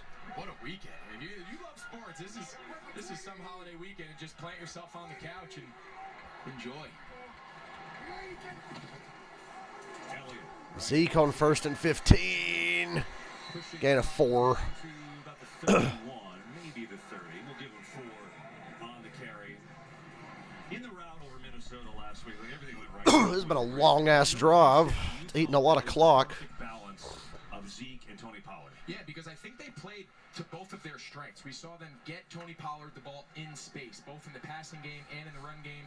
Here's another example of him playing here at the bottom of the screen at wide receiver. Pollard is lined up at receiver. Zeke's in the backfield. I think this is a pass play all the way. Oh, it's a little trick. A little reverse to Pollard. And he's going to lose 5 yards. 3rd and 15 again. At the 2-minute warning. Yeah, Nick McLeod, one of those young guys that is getting some action today. Did a great job of setting the edge outside. You can see they're going to bring Pollard from the left. Look at the job he does setting that edge. Wow, we got a good old-fashioned NFC East showdown. 2-minute warning from Arlington. Slow moving, but close game. I can breathe again, guys. That nasal spray's kicked in, so I'm alive. Can't believe I'm still having to use that shit. And I have to use it more now than when I was actually sick, because when I was straight up sick, I'd use it and it would last like 12 hours. This shit barely lasts like 6 or 7 hours now for some reason. Then I sit here and go for like 2 hours in denial. Then I decide to use it. So this shit needs to hurry up and go the fuck away.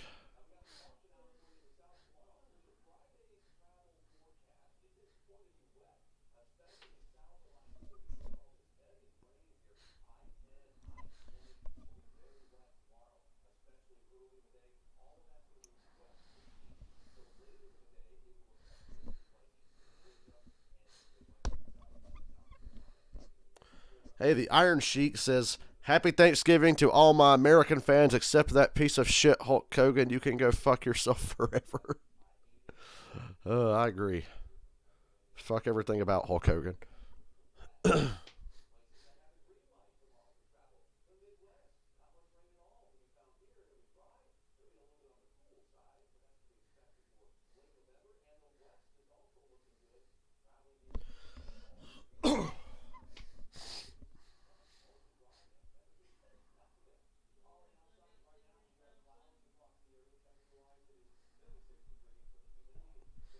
I'm going to have some pie and then have some of that macaroni.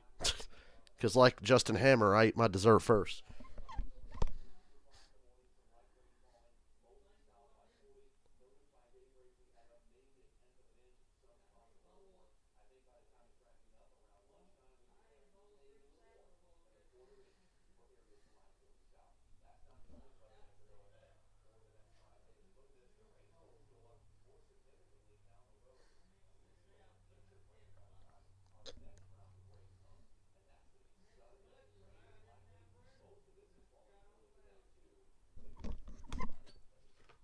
So we'll bring down the first half of this game, but more importantly, from our Fox family to yours, happy Thanksgiving.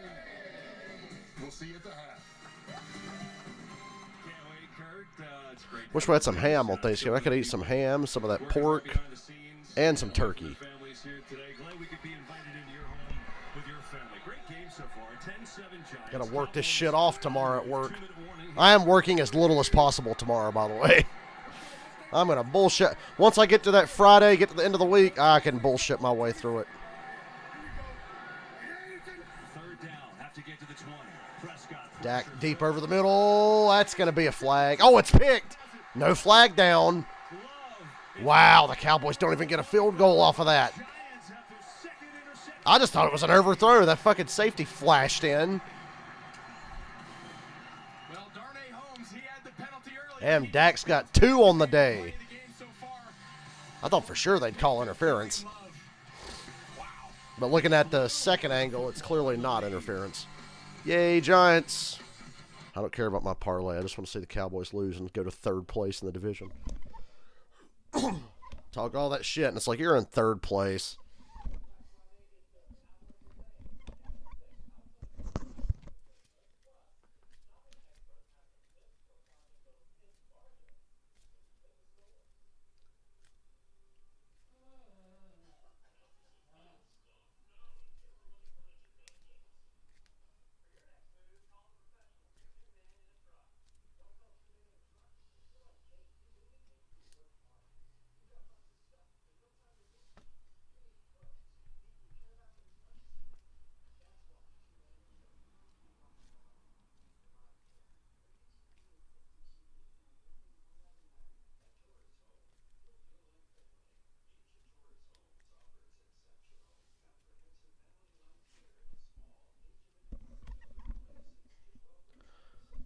Kind of wish there wasn't 3 games on today. All I've done is sat here and watch football. I haven't played anything. And I got off work at 11:30, and I ain't done shit. I remembered to kiss ass and make sure I keep my job, though. Happy Thanksgiving. My job is secure, I'm pretty sure. As long as I'm not, like, shooting anyone in the store, I think I'm all right. I figured out I get to work at like 8 o'clock exactly. Because you can clock in 10 minutes late and it'll still round down. But I get there like right at 8. And then I fuck around for the first 30 minutes to sometimes an hour. And then I work. And then about 30 minutes to go, I start fucking off to the break room. So I really don't even work a full day.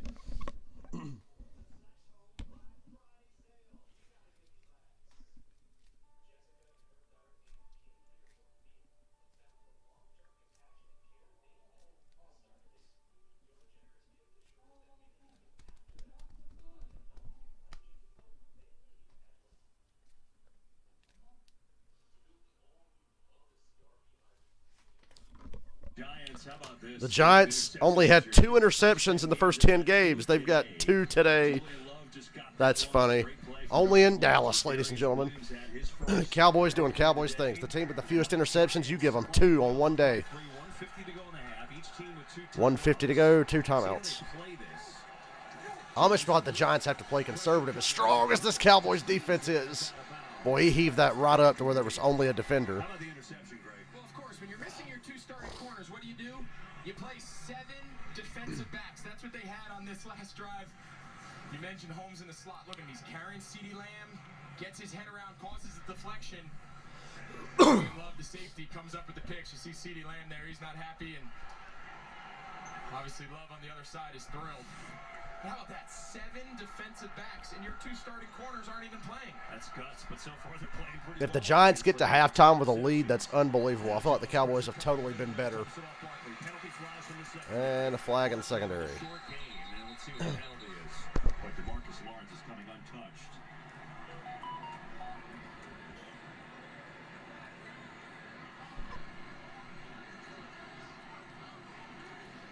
You know where Brian Dable thinks it's going.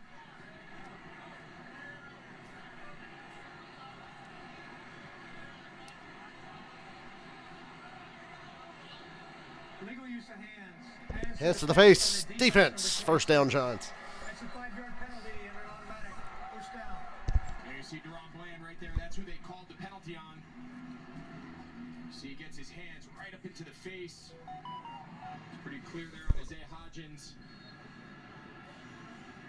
Give that first down. Now they got a chance. I'm with you. I would love to see the Giants. They've played pretty aggressive all day.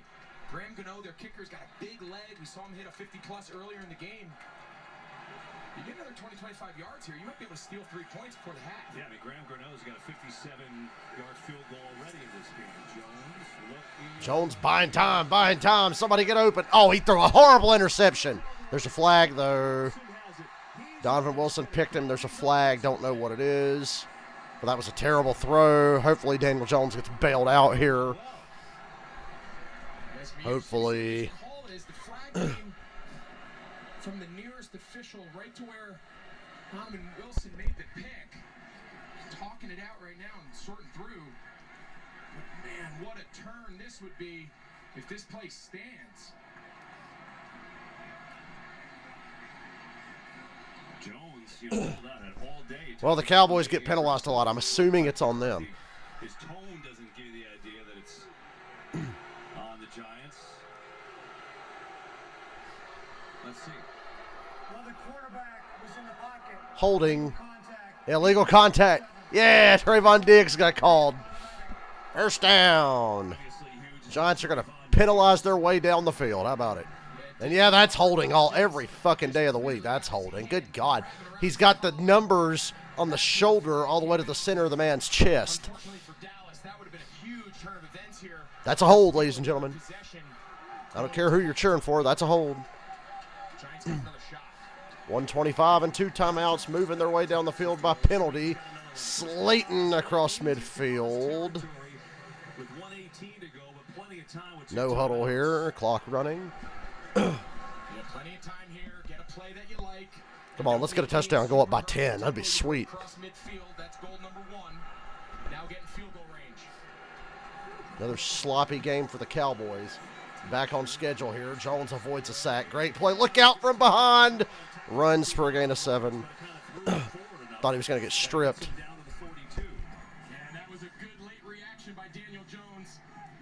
His spider sense was tingling. There's no way he felt that coming. Real time, like there was going to be a little bit of a strip sack opportunity, but fortunately he felt it and took off and made a play with his feet. 36 seconds, no timeouts taken yet by the Giants. They've got 2. They're down to 30 seconds and I haven't taken a timeout. False start. Never mind. That's going to move back 5.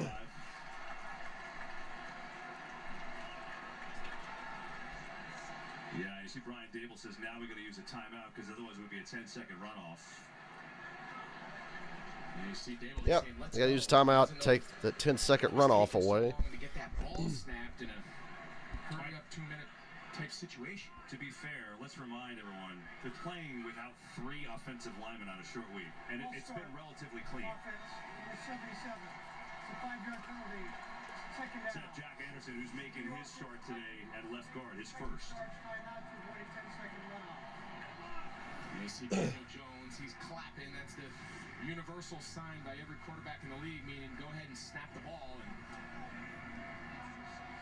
Nick Gates, the center, as you mentioned, filling in for John Feliciano, who's out for injury, didn't get the ball back. That's Mike Kafka, the offensive coordinator for the Giants, was in Kansas City under Andy Reid. This is first time as an offensive coordinator calling plays. What's he have in store here on a 2nd and 8, 30 seconds left? Check it down to get to field goal range. Cowboys bring a little bit of a blitz here. Over the middle, first down. Call another. You got to use your last timeout now with 23 seconds. So now you just got to get another short completion, get out of bounds, or get down quick, spike it, and kick the field goal. Really nice job by this offensive line. Matt Brady. Yeah, Giants' offensive line's hanging in there Dallas lined up Michael under some Parsons pretty at tough defensive circumstances. tackle, tried to bring a little blitz stunt inside and picked up really well. Wow, that was close. That's Lawrence. Who's been close Marcus a couple Lawrence. times. That's like the 3rd time on this drive that Daniel Jones almost got stripped and didn't know it. Right here, it's a 54-yard field goal for Graham Gano. It's well within his range, especially indoors. He had a 57-yarder earlier today, and the Giants, without timeouts here.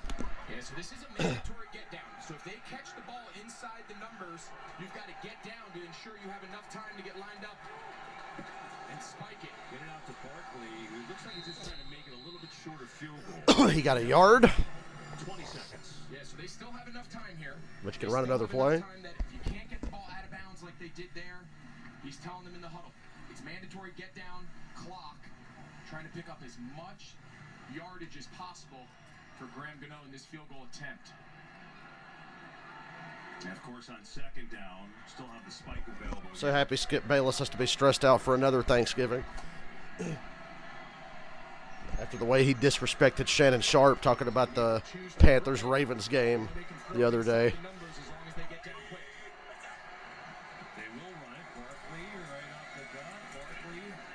Spock. Spock. 10. Okay, they're lined up. They're good to go. Spock with 3 seconds on the clock and a field goal opportunity here. Well executed. That run was a little risky, I felt like, but they were ready for it.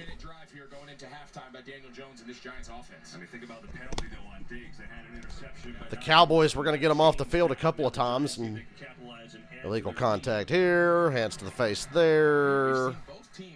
Whatever. Some timely penalties. We had a Giants touchdown taken off the board due to a penalty. Now a Giants drive sustained because of a Dallas penalty. Skip, you in for a long day. Cowboys Osgano.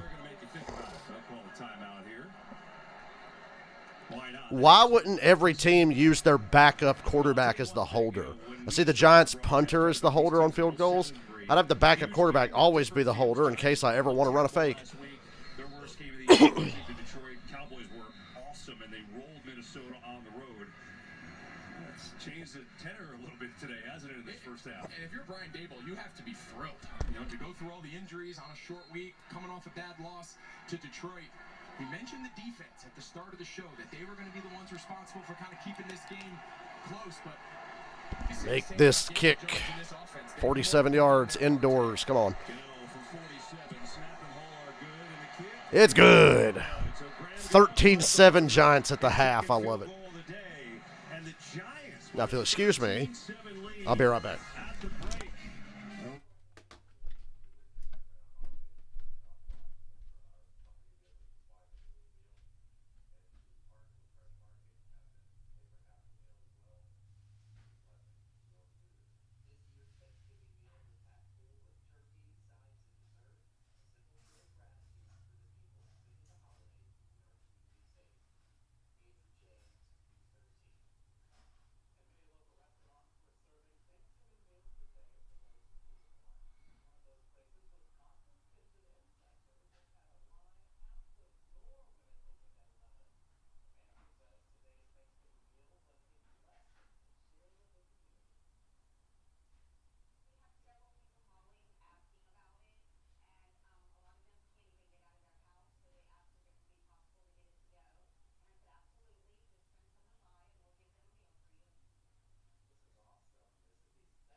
I got a smaller piece this time. I think I got too much last time. I was overwhelmed.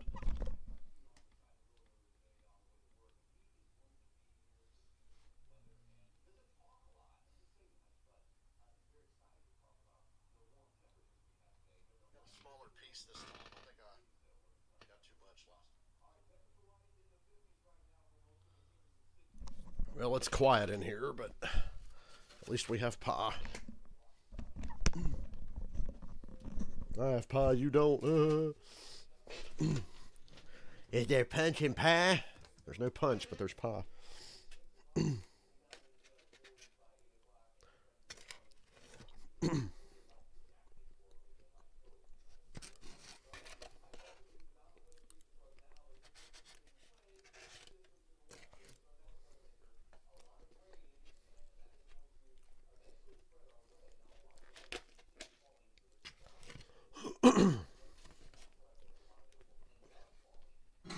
Welcome to the Verizon Halftime, the network America relies on.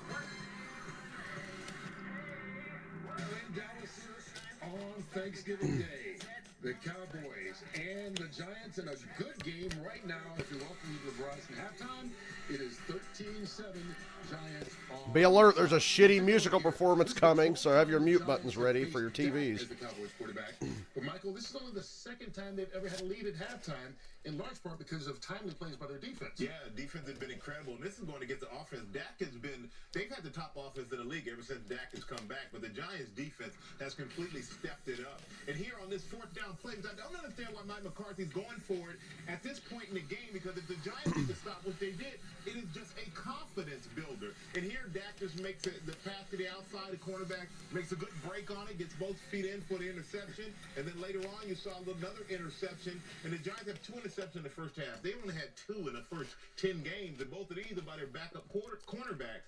But I think watching the big play by Slayton, the Giants are just getting more and more confidence, and that's what Dallas had to worry about coming into this game. Yeah, you look at Dallas, a couple of their veterans that had really a good first half. Michael Gallup had 5 clutch catches, contested catches.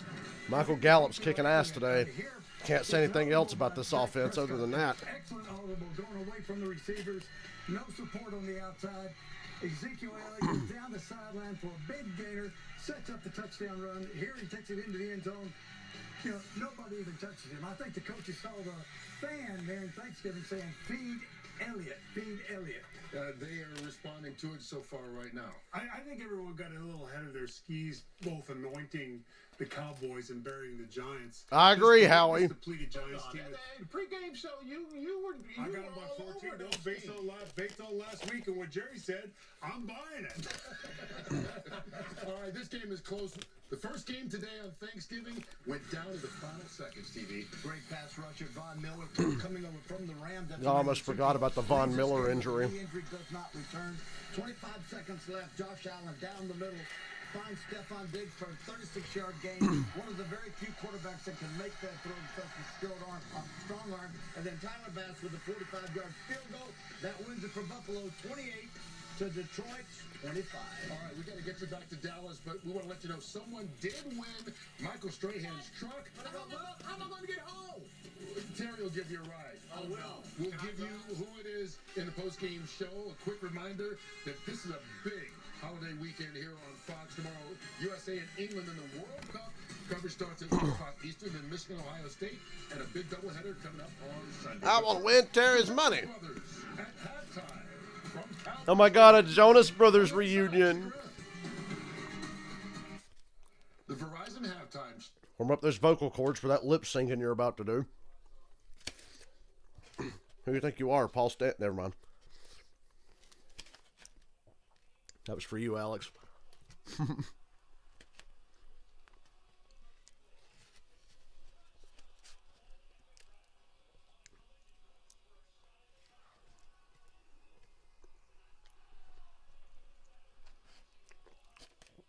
Yeah, I think I'm all Oreo'd out after this piece. This was good, though.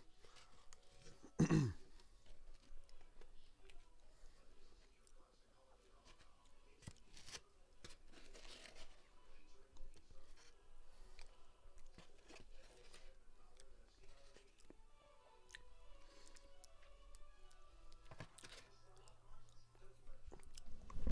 be right back. I'm going to go see what else is left.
was funny. I heard in the other room they're watching the Cowboys game, and it's at halftime, like, you know, obviously. And the Jonas Brothers started playing, and they made it through about 20 seconds of that before they changed the channel. They made it farther than I thought they would in there.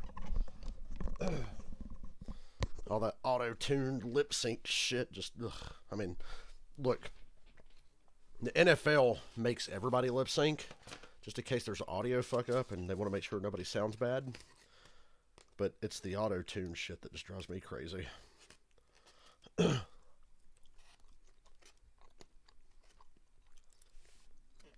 Sing your fucking songs unassisted, please. If it sounds bad, it sounds bad. Plenty of bad singers made it big. Remember the Gangnam Style guy? Everybody knew that motherfucker couldn't sing. It didn't matter.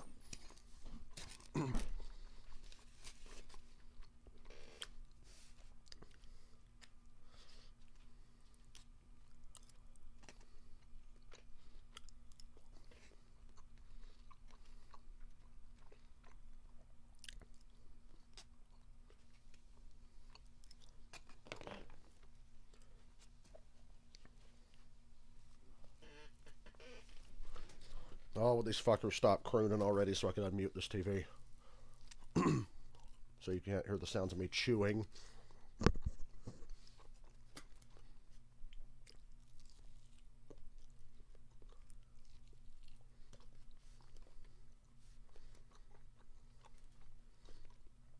So glad I didn't have to leave the house today to go to a fucking dinner.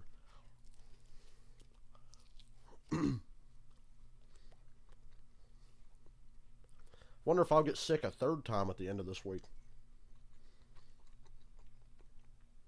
Third time since I got back, fourth time in a month. Are we ready?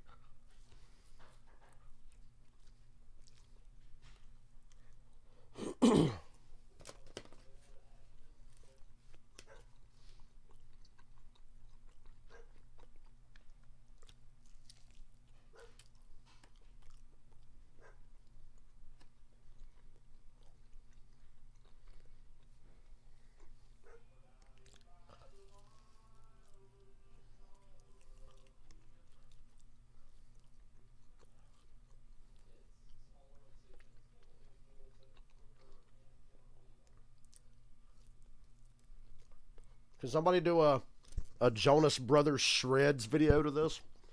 Like somebody did for the Creed Cowboys halftime performance? I have to send somebody that. My friend Alex, I have to send him that. That's funny.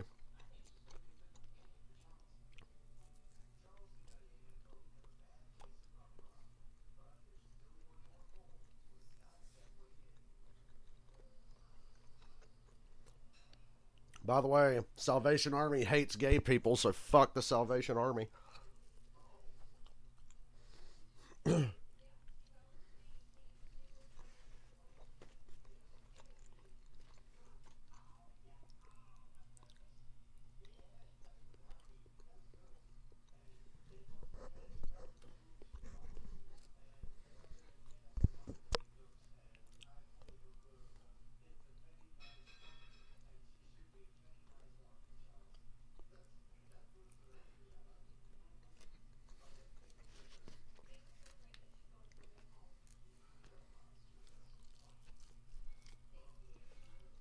Yep, these fuckers are still playing or pretending to play. One of the two.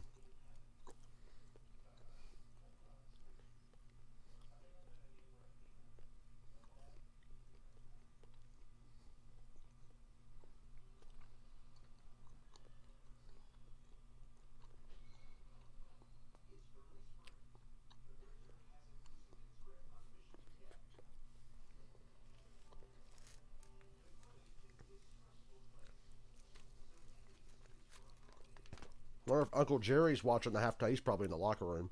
Like, why the fuck are we losing to the Giants? That was a provocative shot of all the Cowboys cheerleaders bent over.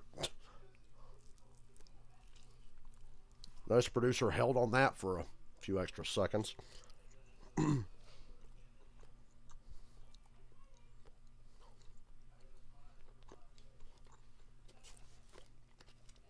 Yay, they're done pretending to sing. We'll be back to action shortly.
Well, as you can hear by the sounds, it's delicious.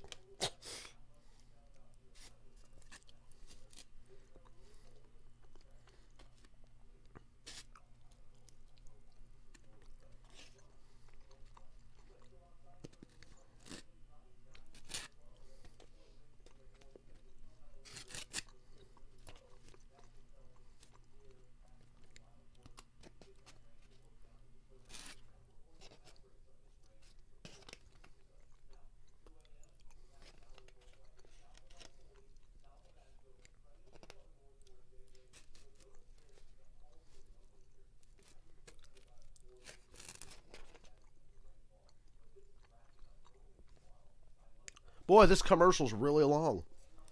And that halftime performance was even more painfully long. Boy, Hard Knocks never gets good teams, do they? I mean, they had the Colts last year on in-season Hard Knocks that ended pretty dramatically, but the Cardinals, they just suck. I haven't watched a single episode. And I haven't heard about anything interesting happening on Hard Knocks. One of these days, they'll get lucky and have like a playoff or a Super Bowl contending team on in-season Hard Knocks.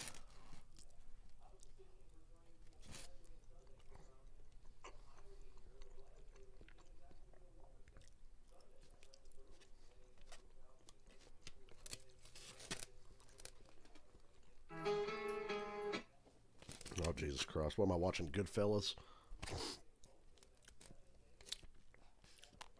That's what they're doing. They're doing the single shot with fucking Then He Kissed Me. What's this? Our outstanding crew downstairs here at AT&T Stadium. What a crew it is. They've welcomed us with open arms. How cool would it have been if they played the Kiss version, Then She Kissed Me? Our Fox NFL A crew. Boy, they are the best. Back with the second half after this. Okay, Fox, you get Brucey bonus points there for the Goodfellas reference. Now I want to watch Goodfellas. You know, the best part about working at the call center was I had time to watch movies and shit. I remember one of the days, my first month there, I watched Goodfellas.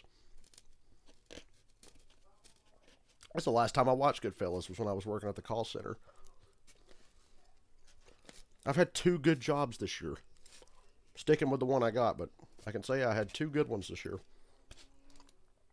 Usually my jobs suck. Other than painting for 5 years, all my other jobs have been not enjoyable.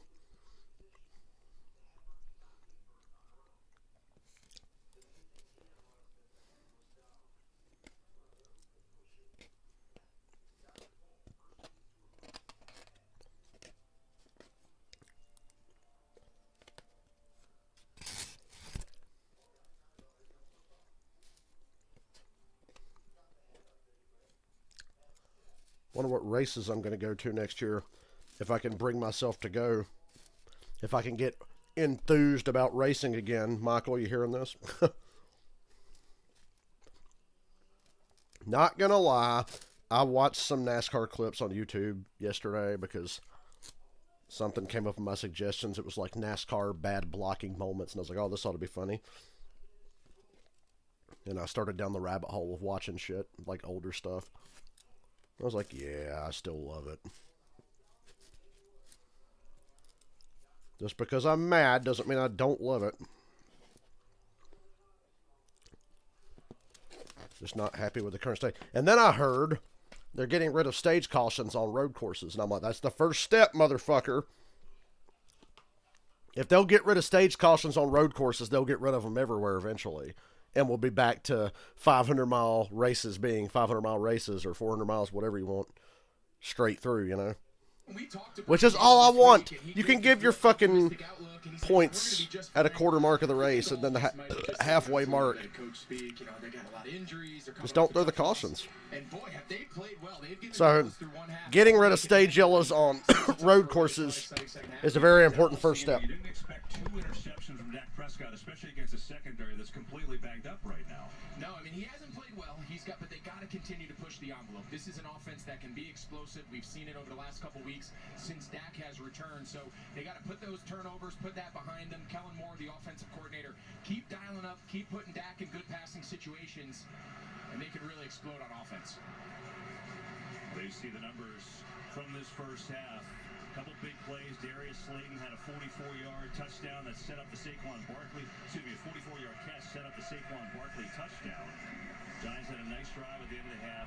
Penalty took away a Cowboy interception. Dallas had a touchdown from Ezekiel Elliott. So a 6-point lead. Dallas. All right, second half. Go G-Men. Big Blue. Enjoying your turkey and your family today. So glad to have you with us. Trifecta of the NFL.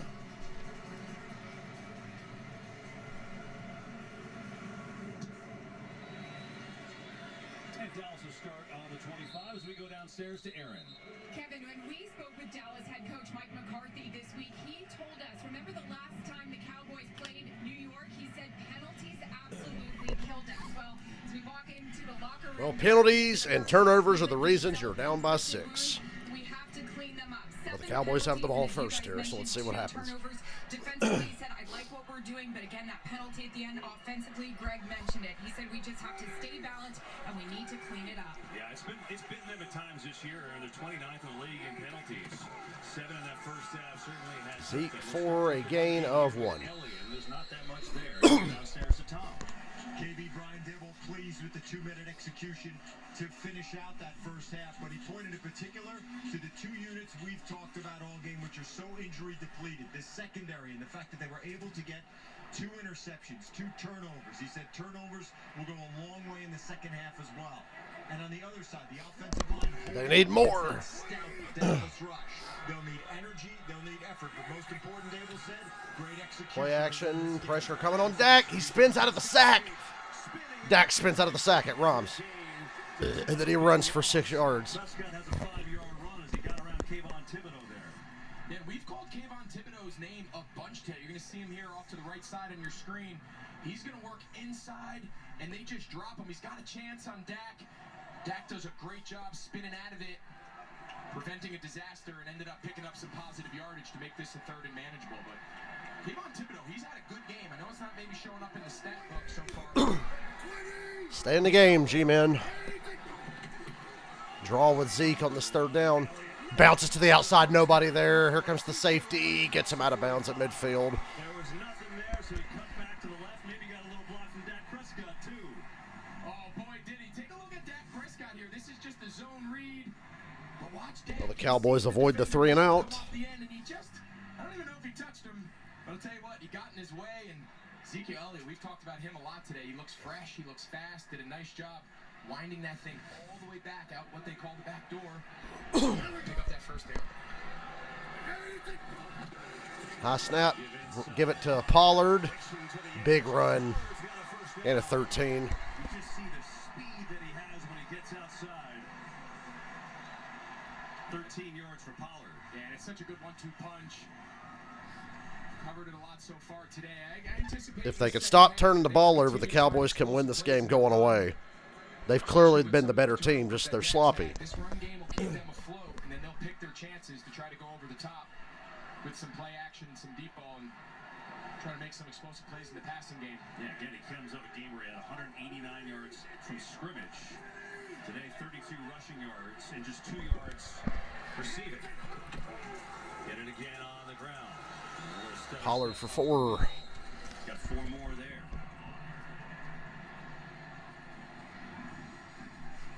Well, both these running backs have contributed. It's been a really good game so far for Elliott with a touchdown, 78 yards. See Pollard, more carries now.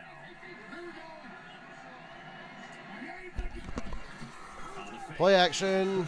Zeke picks up that blitz, and Dak throws it out of bounds. Just completely off target. 3rd down. Come on, Giants, get off the field. Ezekiel Elliott gets a lot of credit for being the protection back, but watch Tony Pollard here. He saves Dak from a blindside hit. See, Michael McFadden. Oh, it was Pollard that picked up the blitz. I didn't even realize. I saw a flash of blue. He gets just enough of them. Or Michael McFadden, number 41, he had a clean shot right at the back of Dak Prescott. Nice job there by Tony Pollard. Nobody blitzes more in the NFL than the Giants.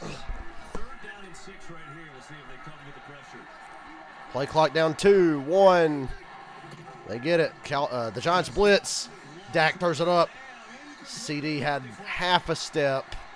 There's a flag. Let's see what the penalty is now. Prior to the pass, holding, defense. Holding on the Giants. It's on Darnay Holmes. Yeah, we've seen him now match up in the slot with CeeDee Lamb quite a bit. He's running stride for stride. I didn't see any fucking holding there. Mike, do you like What that do you call? think, Mike? Well, you certainly don't see it from that now. It was a different angle that the line judge had, but it didn't look like any type of hold that took away any restriction. Lame. And now they're going to come back and show the exact same angle. Take a look at it here. Meanwhile, Kayvon Thibodeau talked about how Ain't no fucking holding there. What a crock of shit that was.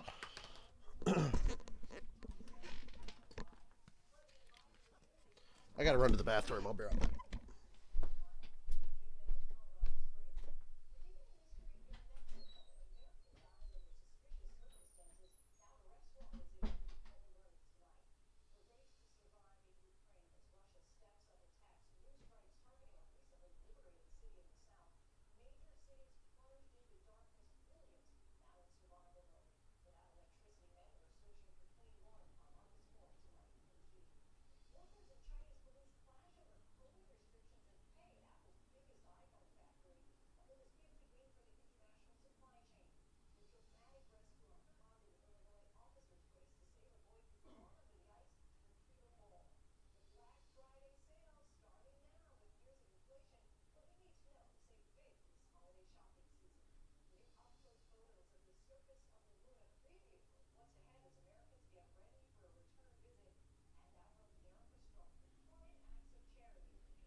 I had to pee so bad. I was just into watching the game. It didn't hit me till that commercial. I was like, shit.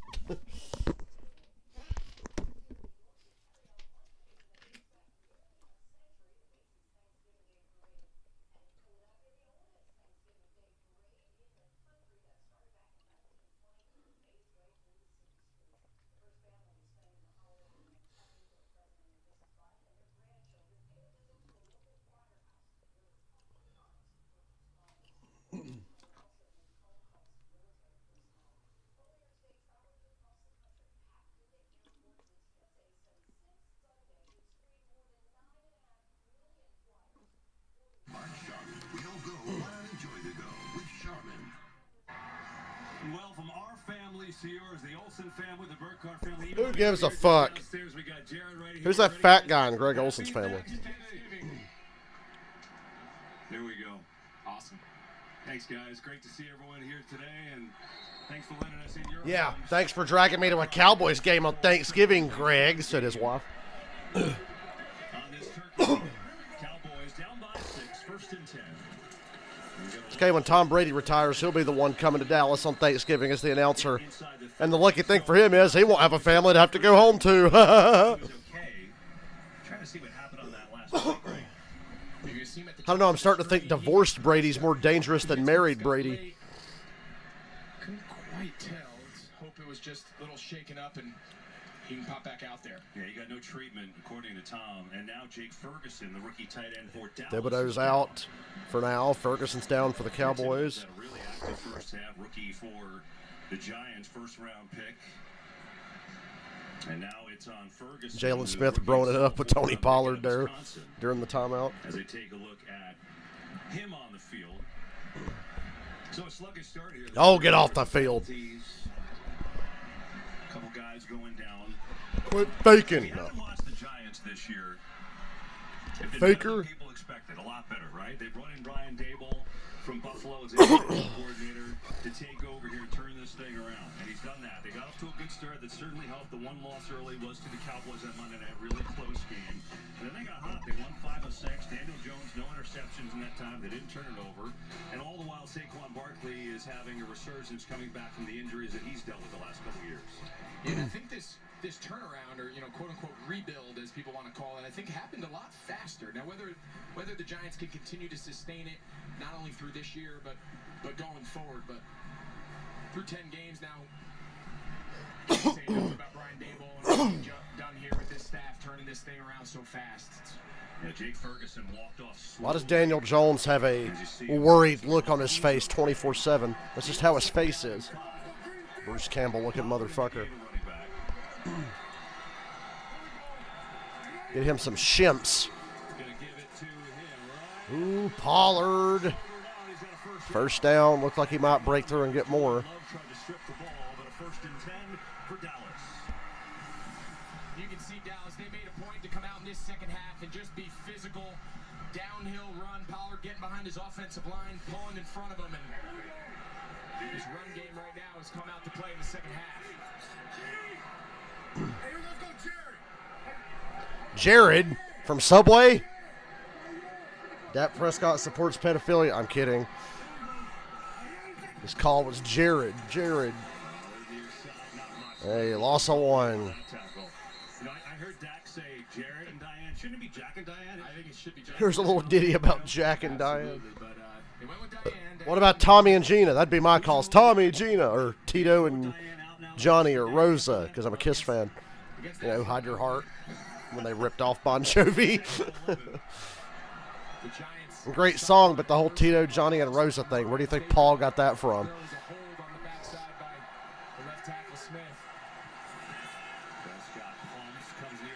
That was Tommy and Gina, the Bon Jovi song. 3rd and long. Kayvon Thibodeau's back in the game. That's good news for the Giants. They really believe in his upside. We talked to Wink Martindale and we asked him, we said, what about the sack total? What about the numbers not being there? He said, listen, he's what we call our can opener. When we put all these elaborate, exotic pieces together, oftentimes it's Kayvon Thibodeau whose job it is to pry the offense open. Free runners. And based on how this game's going, you want to watch Michael Gallup here on this 3rd down. Well, they go to CD inside the numbers. First down at the 10. Yeah, we've seen them stick with this man coverage, and Darnay Holmes in the slot is competing, but that's a hard matchup when the pressure doesn't get home. Another Giants defender down. But when God damn, another fucking injury. How long is this game going to last now? Fuck. We're not even 6 minutes into the fucking 3rd quarter. Everybody's hurt every other play. Cue the sad injury music. We're going to commercial. So another injury timeout. Dallas, a big drive, though. Back after this. Oh, yeah.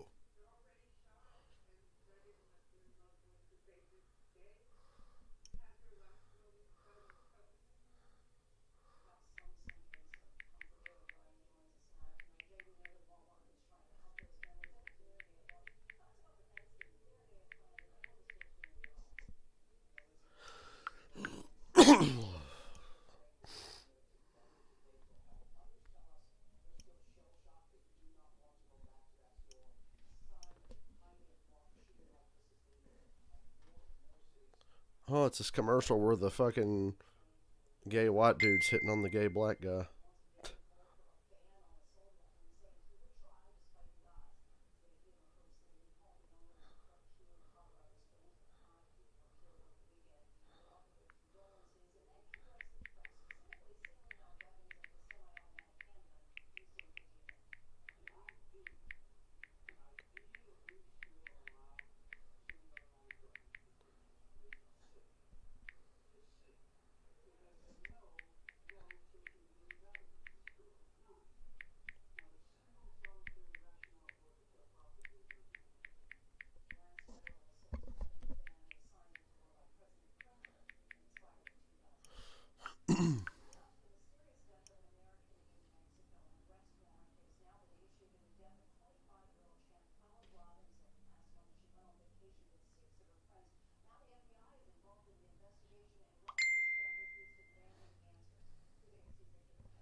The Injury Bowl broke out here on Thanksgiving. Can we get back to this fucking game? In Dallas, right? I mean, food brought to the masses here. Over 11,000 pounds of turkey, 238 gallons of cranberry sauce, 2,300 pounds of potatoes.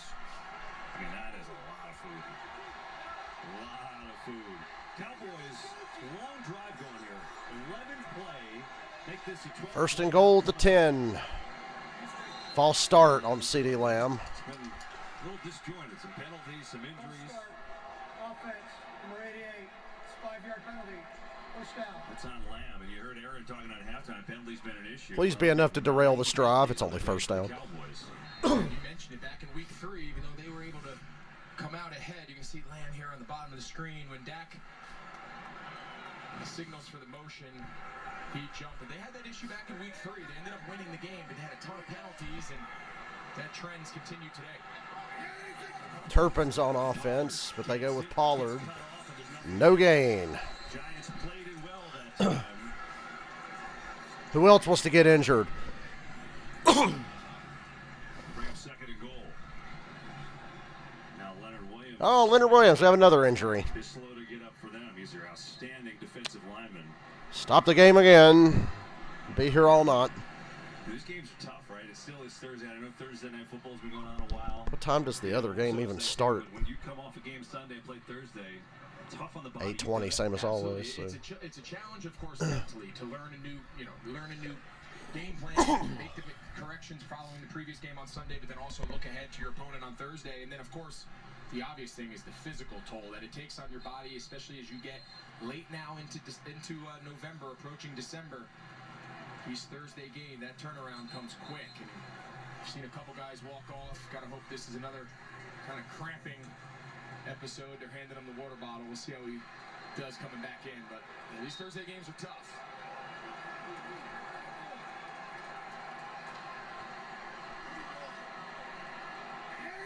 Second and goal. 4-man rush. Come on, Dak. Throw another pick. He checks it down to Schultz to the 10. Third and goal from the 10. They'll bring up third down and goal. Last couple third downs, the Giants have stuck to that man principle. That's the identity of this defense, and we've talked a lot at the start of the show. Are they going to continue to keep that up? Cowboys have had the ball the entire quarter. So far, the answer is yes. We're 7 minutes in. They change it up. Take a look. Look how many guys are up here, walked up in the line. Dak's going to re-identify the point, bring Pollard up, make sure he knows who he has. Sort out the protection. Interesting lineup for the Giants, and I think Thibodeau jumped. No, they say false start on Dallas. Never mind. Third and goal from the 15. Gotta love it. It's okay. Gallup's going to make somebody look stupid on this play and get the touchdown.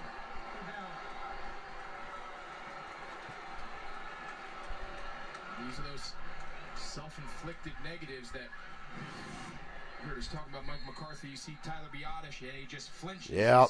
He's waiting for that count. He knows he's The got center Jalen Smith flinched. walked up in that A gap. That's the spot between the guard and the center. And Hey, everybody, the porn bots are back. snapped and blocked his assignment, but All right. Dak lobs it up wide open. Dalton Schultz touchdown. Fucking hell. Really, Giants? It was 3rd and 15. well,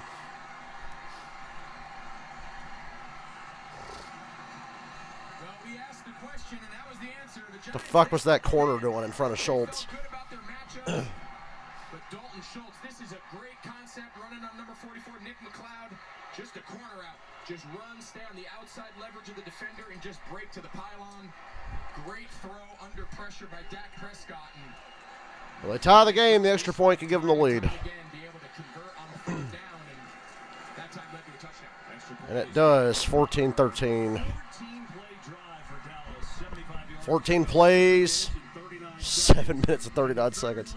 Lord. Oh, yeah, back to commercial. And unfortunately, a Cowboys lead. But a small Cowboys lead. Small.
God, you know, some people just don't know how to carry a conversation. Just thinking out loud.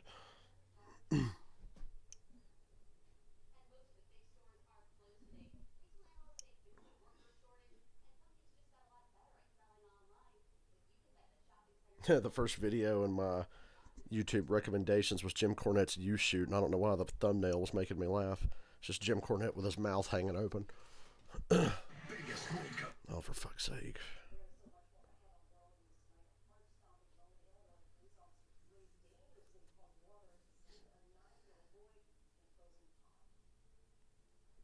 USA versus England tomorrow in the World Cup. Whatever. Remember when Rey Mysterio said he was sad that Mexico didn't make it to the Euro Cup? And the guy goes, well, that'd be very hard considering they're Mexico. Glad to have you aboard. Happy Thanksgiving to you and your family. And the Cowboys retake the lead. 3rd lead change here today. God damn, that was a long drive. A lot of injuries, too. Made it seem even longer. They better have less commercials from here on out, as many as they got in the start of this 3rd quarter. Couple of 7-3 teams. Huge implications today, trying to chase the first-place Eagles in the division. Giants will start at the 25 as we go downstairs to Tom. Well, tomorrow on Fox, KB, it's the match that everyone has had circled here in the U.S. England against the USA. Really, everybody in the U.S. gives a fuck. With England's biggest star, Harry Kane, one of the biggest footballers in the world, global football, carrying his country's hopes, and a huge NFL fan, talking about his friendship with Tom Brady, and his hopes perhaps of one day becoming an NFL kicker. England versus the USA at 1 Eastern. How wild would that be if that guy became an NFL kicker? Incredible weekend of sports, unprecedented on Fox, guys. Wow, kicking in the lead, that's something else, Tom. He's got a big Mass to play tomorrow first. Here's Daniel Jones, pressure in his face, throws on target on time. Isaiah Hodgins. Trayvon Diggs lowers the shoulder and gets away with it. I was hoping the guy would break off and run for a huge gain considering he didn't get tackled. Cowboys, though, just with 1 sack. Remember, they lead the league in sacks and pressures. Cowboys have mustered 1 sack against an offensive line with 3 backups. Run this ball here with Saquon. I'm running it 2 downs in a row. It's 2nd and 1. There you go. There's the Barkley run, 1st down. And an extra one just for good measure, 1st down for the Giants.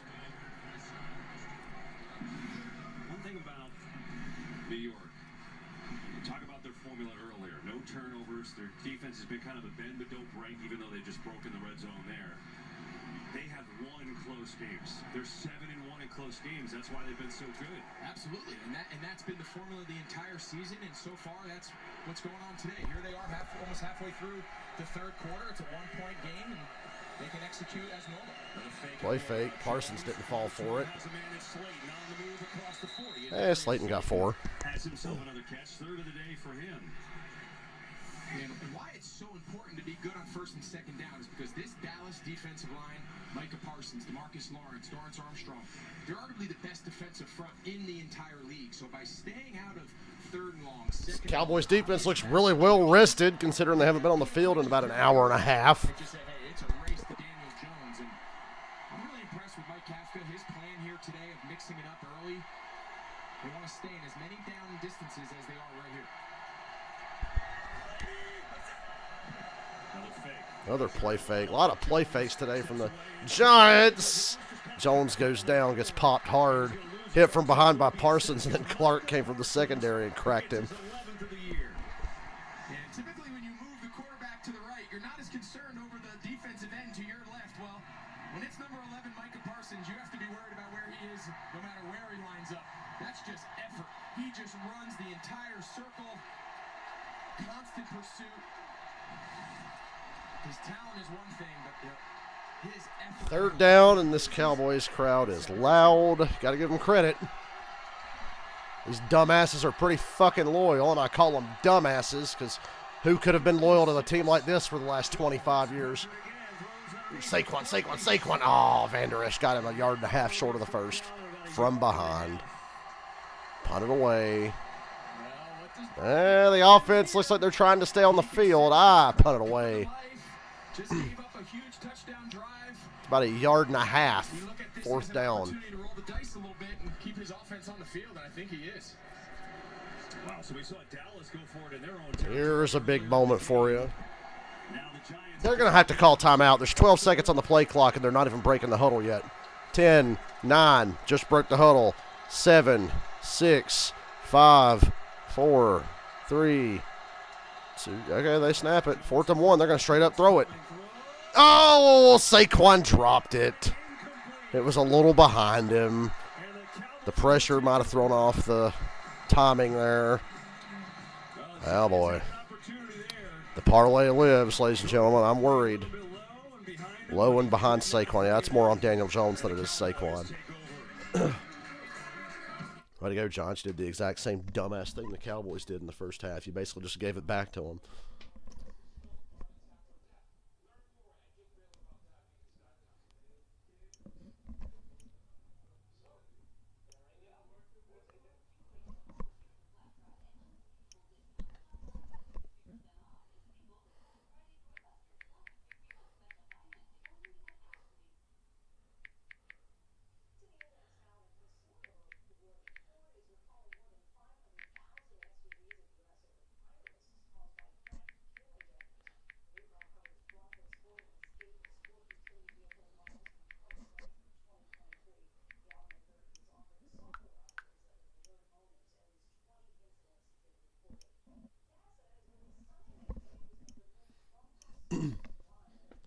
Well, maybe the Cowboys will blow them out from here on out, and I can end the stream early and take a break.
Haven't checked Skip's Twitter during this game. I got to see what he's been saying.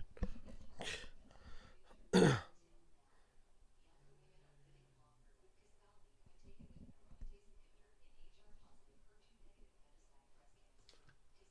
they had Barkley wide open, but they could not connect. And so the call to go for it, we'll see how the defense does here. Great field position for Dallas on the 44. Elliott is the back, up by 1. Cowboys already in Giants territory. Dak's going for the kill shot to Michael Gallup. He's, thought he had it.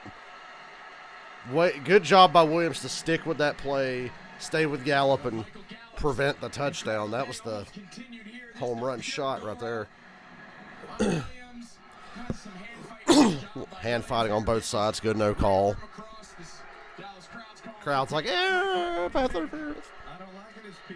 Williams turns, looks back. There's hand fighting. Plays the ball. It's clean. I like that as an oak ball. Well, there you go.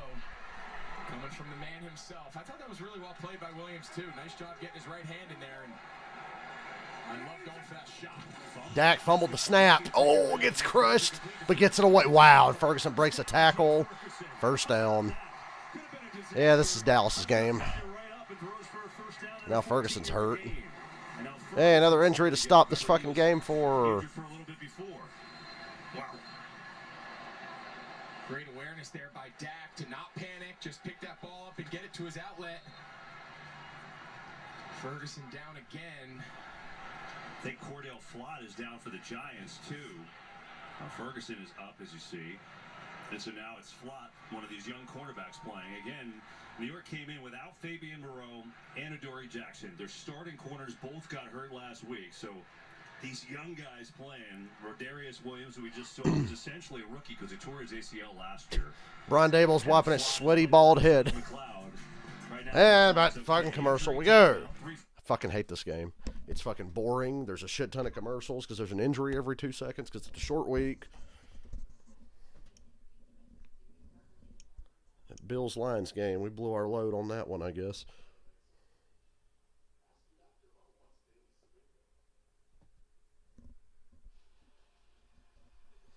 I have no idea how this Patriots-Vikings game is going to go later. We're going to stream it, I guess.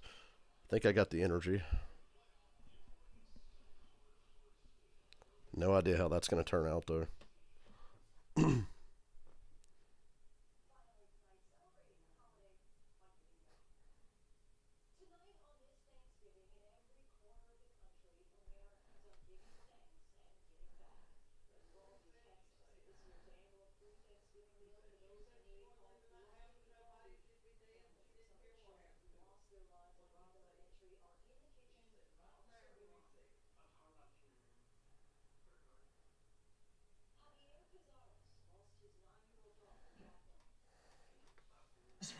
Hey, we're back. The Giants only had 10 guys on the field on that fourth down. Wow. They get the look they want, and man, they run interference. And they still should have converted it. Jones just missed the goddamn throw because Daniel Jones sucks. He and Justin Fields can start a podcast together. What it's like to suck. The Giants already so short-handed in their secondary, and now we'll see what's going on with Cordell Flott. And Elliott continues his day. We're told that Flott is being evaluated for a concussion. So Nick McLeod and Rodarius Williams and Darnay Holmes are the backfield right now. 2nd and 5, Dallas. Blitz. Dak rolling. CeeDee Lamb, what a catch. And he got interfered with. 1st and goal. CeeDee Lamb, what a grab. Let's see what the flag is. It's on the Giants. On the defense, number 30, that penalty's declined. 1st down. Great job by Dak Prescott getting out of the pocket. They brought pressure up the middle, but look at that catch, KB. Come on. He takes on scramble drill. You're short, go deep. Nice job there. Fights off. Ooh, caught it on his shoulder. He says, I don't need 2 hands. I'm just going to reach up with my big right hand, pull it down. He's got the penalty, and he comes down. 1st and goal, Cowboys. Yeah, this is the Odell Bowl. I haven't mentioned that today. Timeout Giants defense. Kayvon Thibodeau called it. It's been strongly implied that Odell's going to play for either the Giants or the Cowboys. And we can all figure this game goes a long way in determining that. Or the money, because I feel like the Cowboys are going to try to stiff him on money because everybody wants to play for the Cowboys. So there's a chance Odell might just play for the Giants. I don't know. Against the Vikings, Odell made it clear on social media that he was watching the Cowboys. Both teams recruiting him. This is how we responded. That went crazy today. The Cowboys win. And then Micah Parsons says, come on then. I mean, could you imagine? Oh, Odell Beckham, the most overrated player in football for the last decade. I don't know why he's so fucking sought after. Coming off his third devastating knee injury. But, oh, we got to get Odell. False start on the Cowboys, lol. I feel like there's been a penalty every 4 seconds in the second half. There have, you guys. There's been a penalty or an injury every 4 fucking seconds. I hate this game. Take a deep breath, relax.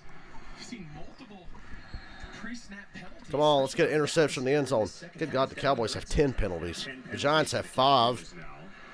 Moving on back, try it again, first and goal. And the Cowboys are still going to win this game, probably going away. Their defense is not going to give up a bad game to Daniel Jones.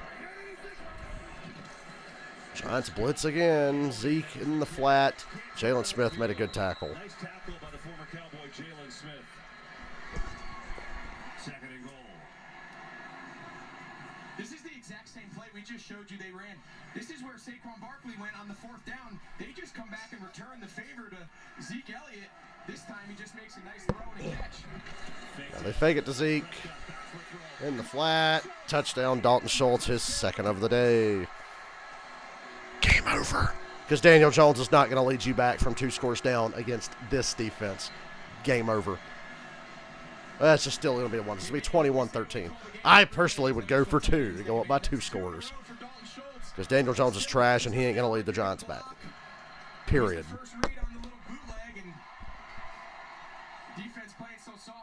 I have the courage of my convictions to say the Giants have a 0% chance of winning this game now. So my parlay will survive to Sunday. Now, I'm rooting for the Giants, but I'm not optimistic. 21-13 Dallas. Now an 8-point lead. Why don't we take a look at today's Next Gen Stats powered by AWS. This goes back to this Darius Slayton 44-yard catch in the first half, set up a Giants touchdown. Only 26% completion probability, the longest and the most improbable completion by Daniel Jones this season. And we've said it, the least amount of explosive plays in the passing game of any team in the league. And I think here for the rest of this half, I think they've got to do more. They took an early shot in the first quarter that Slayton couldn't come up with. Just saw that one. I think they've got to take 2 or 3 more of those shots here. I don't think the 4 or 5 yards at a time is going to be enough, especially if this Dallas offense continues to... The Giants have a total of 20 yards this half. The Cowboys have 129. Offense, of course, 2 touchdowns in this third quarter, both to Dalton Schultz. And here's the thing. I know you think the Giants are playing it right, that they have to pass to win. I get it. But Saquon Barkley, The Giants are not going to win this game. 22 yards last week. He's got 31 yards today. How did they get him involved? That's going to be interesting at some point. I know he has the touchdown, but hasn't been a big factor so far. The Giants will start on their own 25. So CeeDee Lamb, we just showed you that one-hander, you know, kind of snugged it against the helmet. Now, so what happens if they get Odell Beckham? Oh, here we go, the Odell hop. He's going to be even more annoying than ever when he plays for the Cowboys, like the most overrated player with the most overrated franchise. It's perfect. They're made for each other. We've seen glimpses now in the second half of what this Dallas offense is capable of. And Remember when people used to say Julio was as good as AB people used to say Odell was as good as Julio or AB. He never fucking was. Ooh, big run for the Giants. 16 yards. Where'd that hole come from? Yeah, just adding a little window dressing. They're going to start with this reverse. That's actually Barkley. They got 2 backs on the field at the same time. It just shows the amount of attention Saquon gets. He's just running a little token fake action to get some eyeballs on him. And as you mentioned, that's as big a hole as New York's had in the run game all day. 15 yards.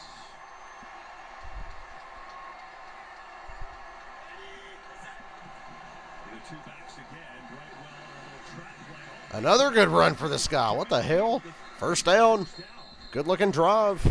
Remember when I said Daniel Jones couldn't bring you back in this game? Maybe this run game can. Brightwell and Saquon Barkley on the field at the same time. A little inside trap. We got a And another injury. What a surprise. Curse might be down now. He's on one knee. Seems every other play there's somebody slow to get up. Yeah, Curse. One of the three safeties Dallas plays with he and Donovan Wilson and Malik Hooker. He's been terrific. Really a guy who cut his teeth being a special teams player for a lot of his career. And then last year, first full year starting with Dan Quinn, it just kind of gave him full belief, and he had a great season. This year, maybe even better. Got a 2-year, $10 million deal, so now they hope he's okay. You go back to that last offensive possession by the Giants, and you just realize Get off the field. Who's watching? Nobody's commented in like an hour and a half, but there's 7 of you here. Walk off the field, that's a good sign. But the Giants coming in a little undermanned, coming off a bad loss, understanding what their formula is. Every single opportunity is so critical to them. That fourth down throw, it's got to be completed. You can't have a penalty in the first quarter that calls back a touchdown. You know, certain teams just can't afford those mistakes, and we'll see over the rest of the half if they can weather them. Take a look at Curse on the sideline. So Mike Kafka, That douchebag on the sidelines wearing a cowboy hat.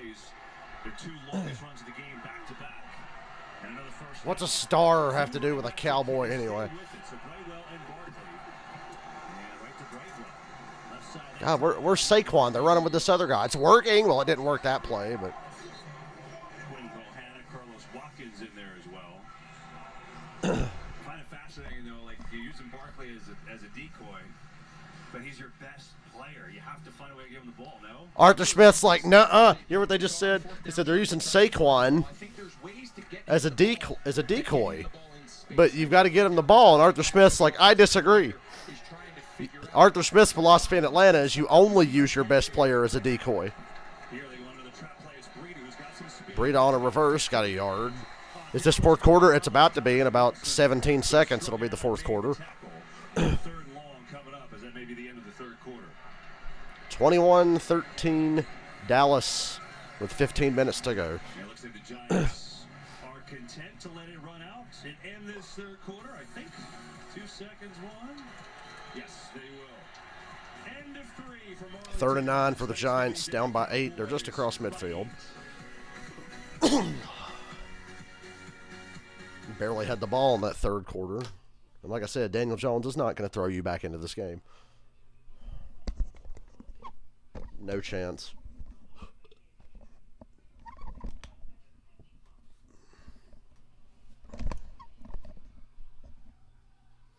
I ate a little too much today, but I didn't eat that much, so.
Skip said most of the NFL world still believes the Cowboys will self-destruct. I don't, because Daniel Jones is trash. How could you not win this game?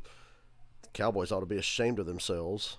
And as Shannon Sharp just tweeted, Giants ain't winning anything with Jones as the QB. He's a jag, a.k.a. just another guy. He's right. That's what I've been saying the last few minutes. That's why the Giants have no chance at winning this game. Their quarterback's too fucking average. Mediocre, really.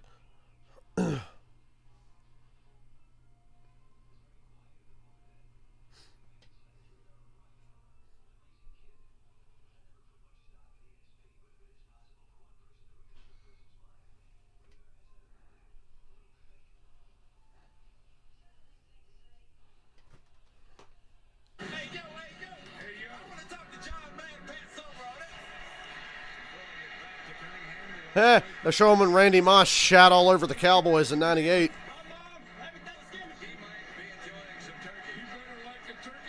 Oh, I love those late '90s Cowboys where they were still in denial about how bad they were becoming.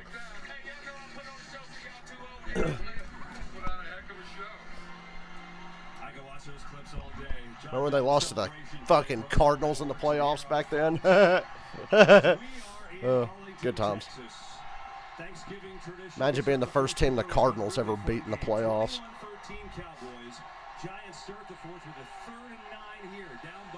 Third and 9. Ball's going to be in Jones' hands, so without a penalty, they have no prayer.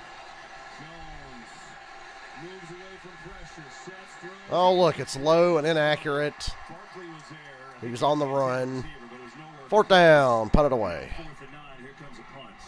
And New York has to find a way to capture a little of this game back. They're not gonna, Greg. Right around midfield.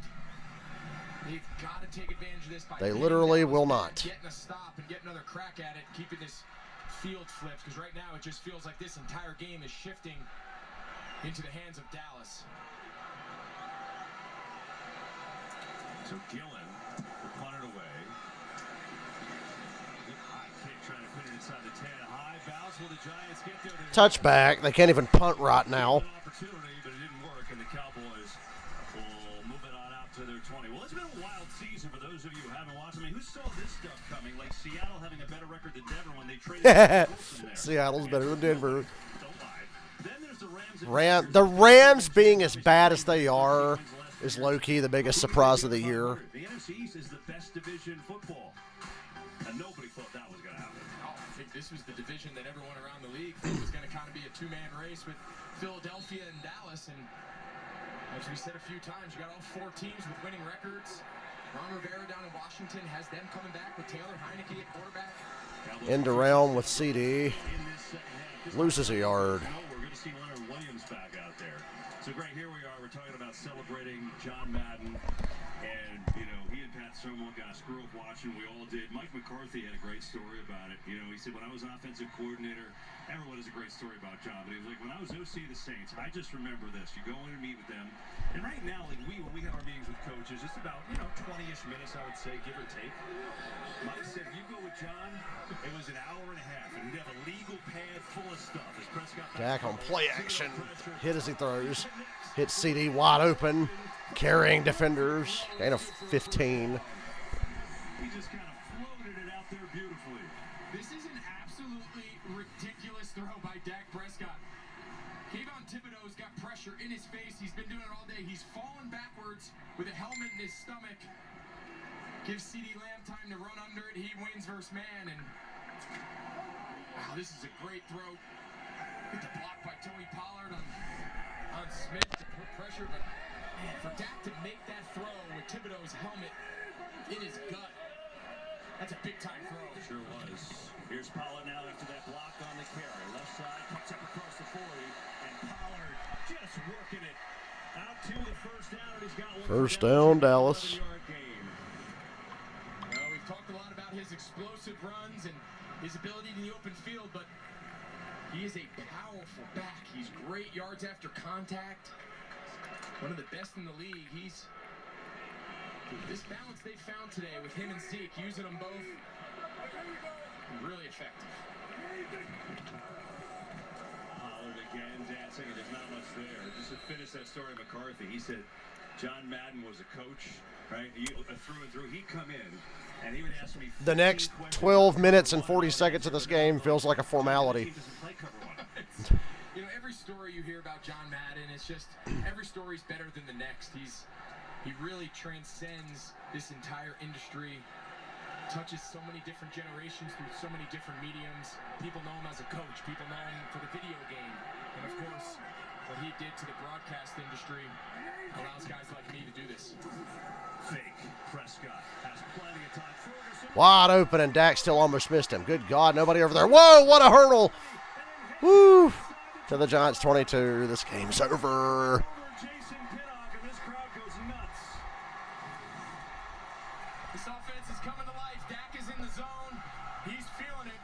Yeah, Dak's played very well in the second half. He was horrible in the first half. But when it counted, he was pretty good today. With the impressive run after catch. Yeah, the crowd just reacted because they showed it on the big scoreboard here. That hurdle got him another 9 or 10 yards there. I was feet on the ground. If I jumped like that, I'd be flipped upside down on my head so fast. 28-inch vertical doesn't get over many guys. It was a 30-yard gain, longest play for them. Ooh, Zeke met in the backfield immediately. Great play. Thibodeau again forcing that for the loss. So Sunday on Fox, huge doubleheader. First, Tom Brady and the Bucs take on the Browns. Other regional action too.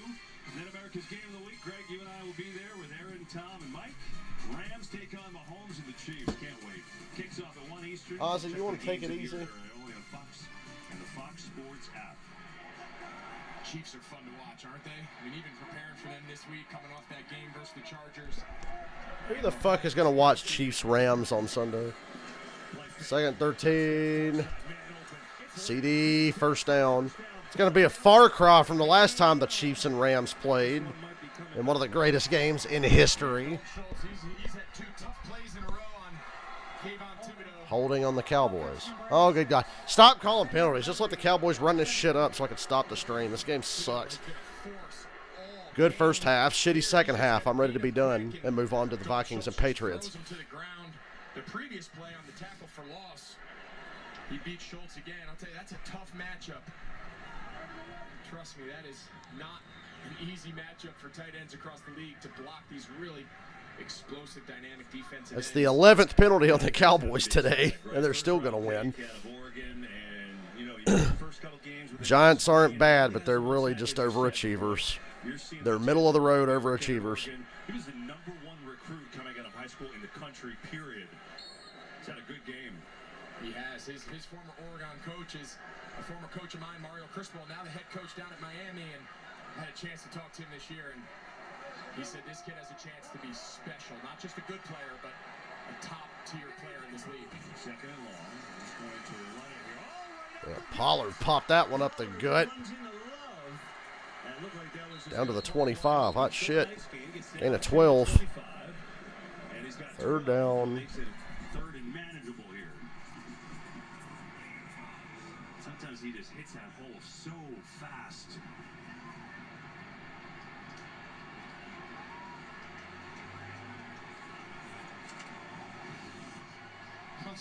Watch Jalen Smith here. I'm not exactly sure what he's doing. He looks like That's a good question. What was Jalen Smith doing there? Looked like Macho Man Randy Savage. Ooh, yeah.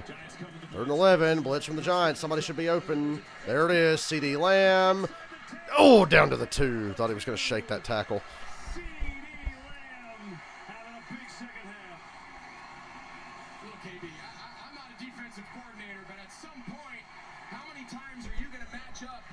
Blitz, blitz, blitz, just like the fucking Lions against the Bills. And guess what? It's not working for the Giants either. Expect them to hold up. We've seen it twice on the scoring drive earlier in the 3rd quarter. Just saw it again there. These are all 3rd and 10 plus. Well, another loss for a team like the Giants helps my team, even though my team's not going to win Sunday. Receiver that Dallas has. I don't get it. Yeah, he's over 100 yards now too, Greg. 6 for 106. 1st and goal. Cowboys. Pollard in motion. Fakes the toss to Zeke. Didn't get both feet in. What a catch, though. Holy shit. CD caught that. He just didn't get his feet in. Well, I think the roof was about to come off here at Jerry's World. Right foot.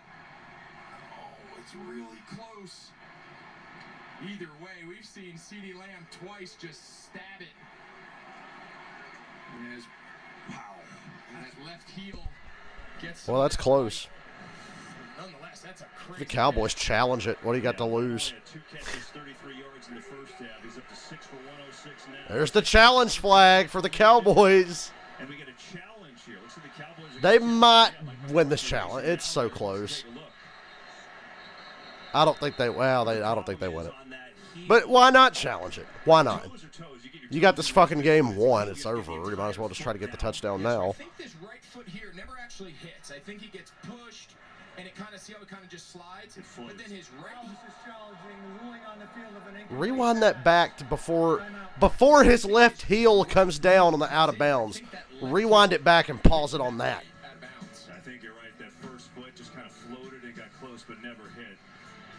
But I would challenge that too. Why not? Good challenge, whether you win or lose.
How butthurt are Giants fans going to be when Odell picks the Cowboys over them?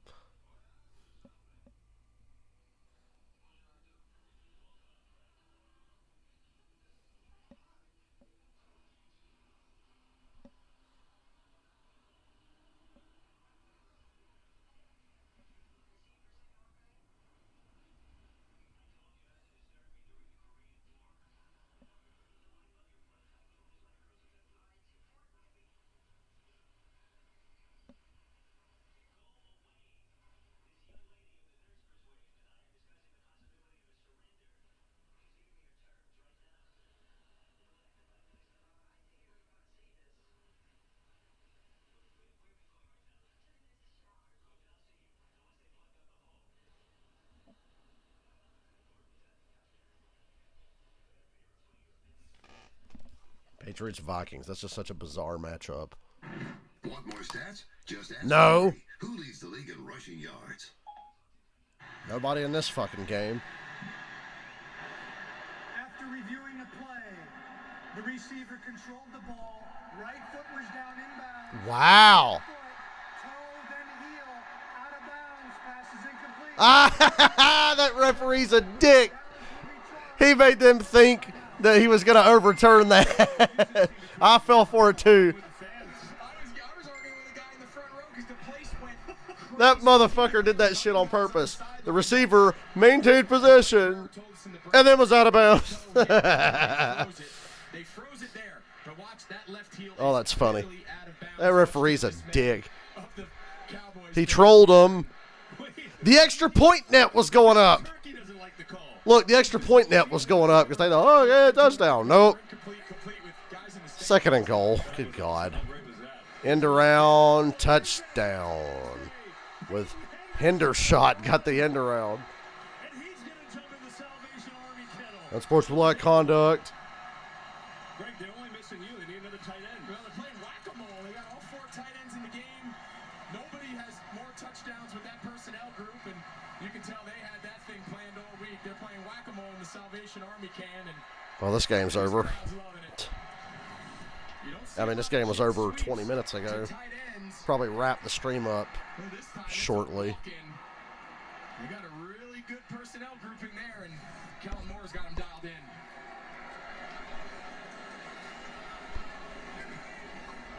extra point is good. 21 unanswered for the Cowboys. So if you ever had the question, how many players can you fit in the Salvation Army kettle? We may answer it. There's 1. There is 2. There is 3. Ferguson's having a little trouble getting in there. He had about 3 jumps to get in. He must be tired. And then he takes the hit over the head. It is whack-a-mole. But this all started because Zeke Elliott did it, right? You got to go back to 2016. Sets down and just hop right in. Yeah, Zeke got in easier than they did. He's got a little more bounce. I mean, those were 4 tight ends. No disrespect. None taken. I understand our shortcomings. That was fun. Well, the Cowboys have gone off here in the second half, right? Offense has come to life. 21 unanswered points. 3 touchdowns by tight ends. Makes my tight end happy. With Dolson just Loving the TDs here, but now the Giants, with 8:53 to go, have their work cut out for them, right? We already told they're not a come-from-behind team. They're a run team. It's going to be interesting. Yeah, if Daniel Jones is your quarterback, you ain't coming from behind to beat anybody. We won't end the stream just yet. We'll hang around a little while longer. Not much of a factor, and you just say, hey, guys, go. Race to the spot. Go get Daniel Jones. So if you're Mike Kafka and Brian Dable, I smell a takeaway, a pick six, or a scoop and score coming or something here. offensive line a little bit, and you still have to mix it up with some play action stuff early on. And the Giants will start on the 25 as we go down to EA. Well, let's talk about Odell Beckham Jr. I feel like this is college recruiting again, guys. Who can do what to get him here? Dak Prescott saying this week, I've sent text messages, a little back and forth. I'd love to add another weapon. We know Micah Parsons has been very public with text messages. And then I talked to Saquon Barkley last week about it. He said, no. At least if Odell comes, Skip can blame him for when the Cowboys don't go to the Super Bowl. I want him to get better, but I want him to do it with us and show the world how special it would be to have him back with the Giants. What do you guys think? Where's he going? A lot of recruiting. I mean, this was like the Odell Beckham Bowl, wasn't it? And whoever wins is where he's going, so we'll see. I'll tell you, And Daniel Jones got plenty of time, but nobody's open. Hell, if they were, he'd miss it anyway. Because Daniel Jones sucks. Have I mentioned that lately? After a gain of 5. I think that's the million-dollar question. I think that Aaron just asked. I mean, where does Odell Beckham end up? And you have to imagine that Odell wants to go to a team that's a playoff contender. That seems obvious. And you have two of them playing out right in front of our eyes right now. But there's something about playing with that star on his helmet. And if we know Odell like we think we do, I think they have as good a shot as anybody. Here's Barkley trying to get going. Right side. Ooh, Barkley run. I was hoping for more. They're still not going to get back in this game. Yeah, well, you've been saying it this whole second half. They've got to get more touches for Saquon Barkley and get him in space. And Dallas now is playing more. Dallas is playing more now to stop the pass. There could be some opportunities, but as this clock ticks down in the fourth quarter, being down 15, we only have so much time to continue to rely on that run game.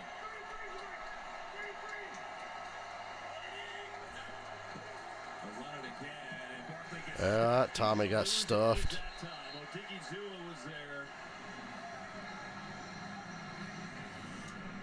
Take a look at the linemen. They're all going to stunt. See how they move all to their right? That's the hardest thing for Wish the Giants would give me something to talk about that's not boring. Is to block a moving target on the snap. All those defensive linemen just stunt to the right. They move gaps. And typically, if you don't have zone blocking, multiple guys. Giants could have caught the Cowboys with 12 on the field there if they were quick. 60 total yards in this half. 3rd and 3. We're down to 2 timeouts, and we're at 6.5 minutes almost, so they're really up against it here, down by 15. Maybe not quite as fast as an end-of-game 2-minute drive, but every offense has variations of tempo. Being under 7 minutes, down 2 scores, imagine that urgency's got to pick up here.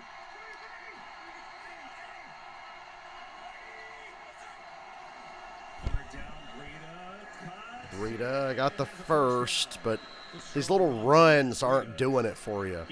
Time is of the essence. You got to let the fucking derp there throw the ball. No thinking field goal. There's no thinking free. This is touchdown or bust. This is 4-down territory. Bust. As a He said caller, bust. as a quarterback, you know that, so you can be smart on early downs if you have to throw it away. If there's nothing there because you're getting down to only a handful of possessions left in this game. There's the backup running back again. This is stupid. They're getting like 4 or 5 yards here and there, but time is of the essence. This isn't going to be enough.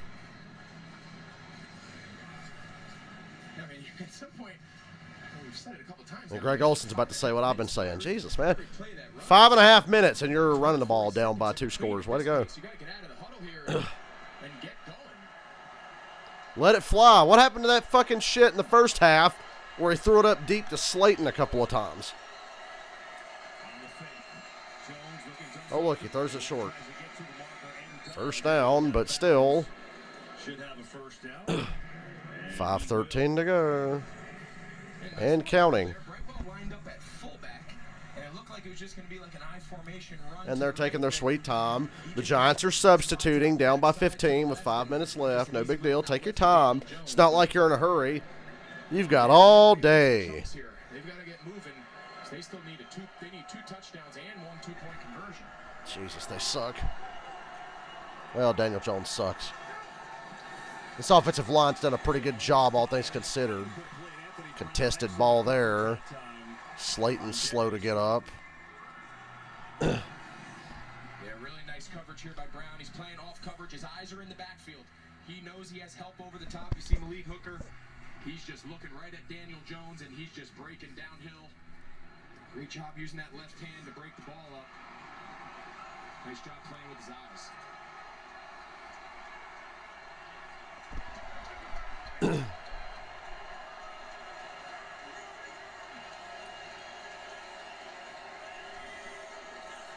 False start, but they get away with it. Oops, sacked. And if that was Grady Jarrett on Tom Brady, that would have been roughing, because Micah Parsons did the exact same thing to Daniel Jones that Grady Jarrett did to Tom Brady, I'd like to remind you. This looks identical to when Grady Jarrett sacked Tom Brady. Only Daniel Jones didn't try to kick Micah Parsons. He's just so fast. You leave a tackle there in space with no edge, no tight end, no back chip in. Oh, Micah, you unnecessarily threw him to the ground. Dirty football. I'm kidding. Jerome Boger would have thrown a flag on that, the stupid lisp-having motherfucker. Personal foul. Defense. False start on the Giants. Now it's going to be 3rd and 25 with 4 minutes left. Down by 15. When this turnover on downs inevitably happens, I'm in the stream here, and we'll be back for the Vikings and the Patriots.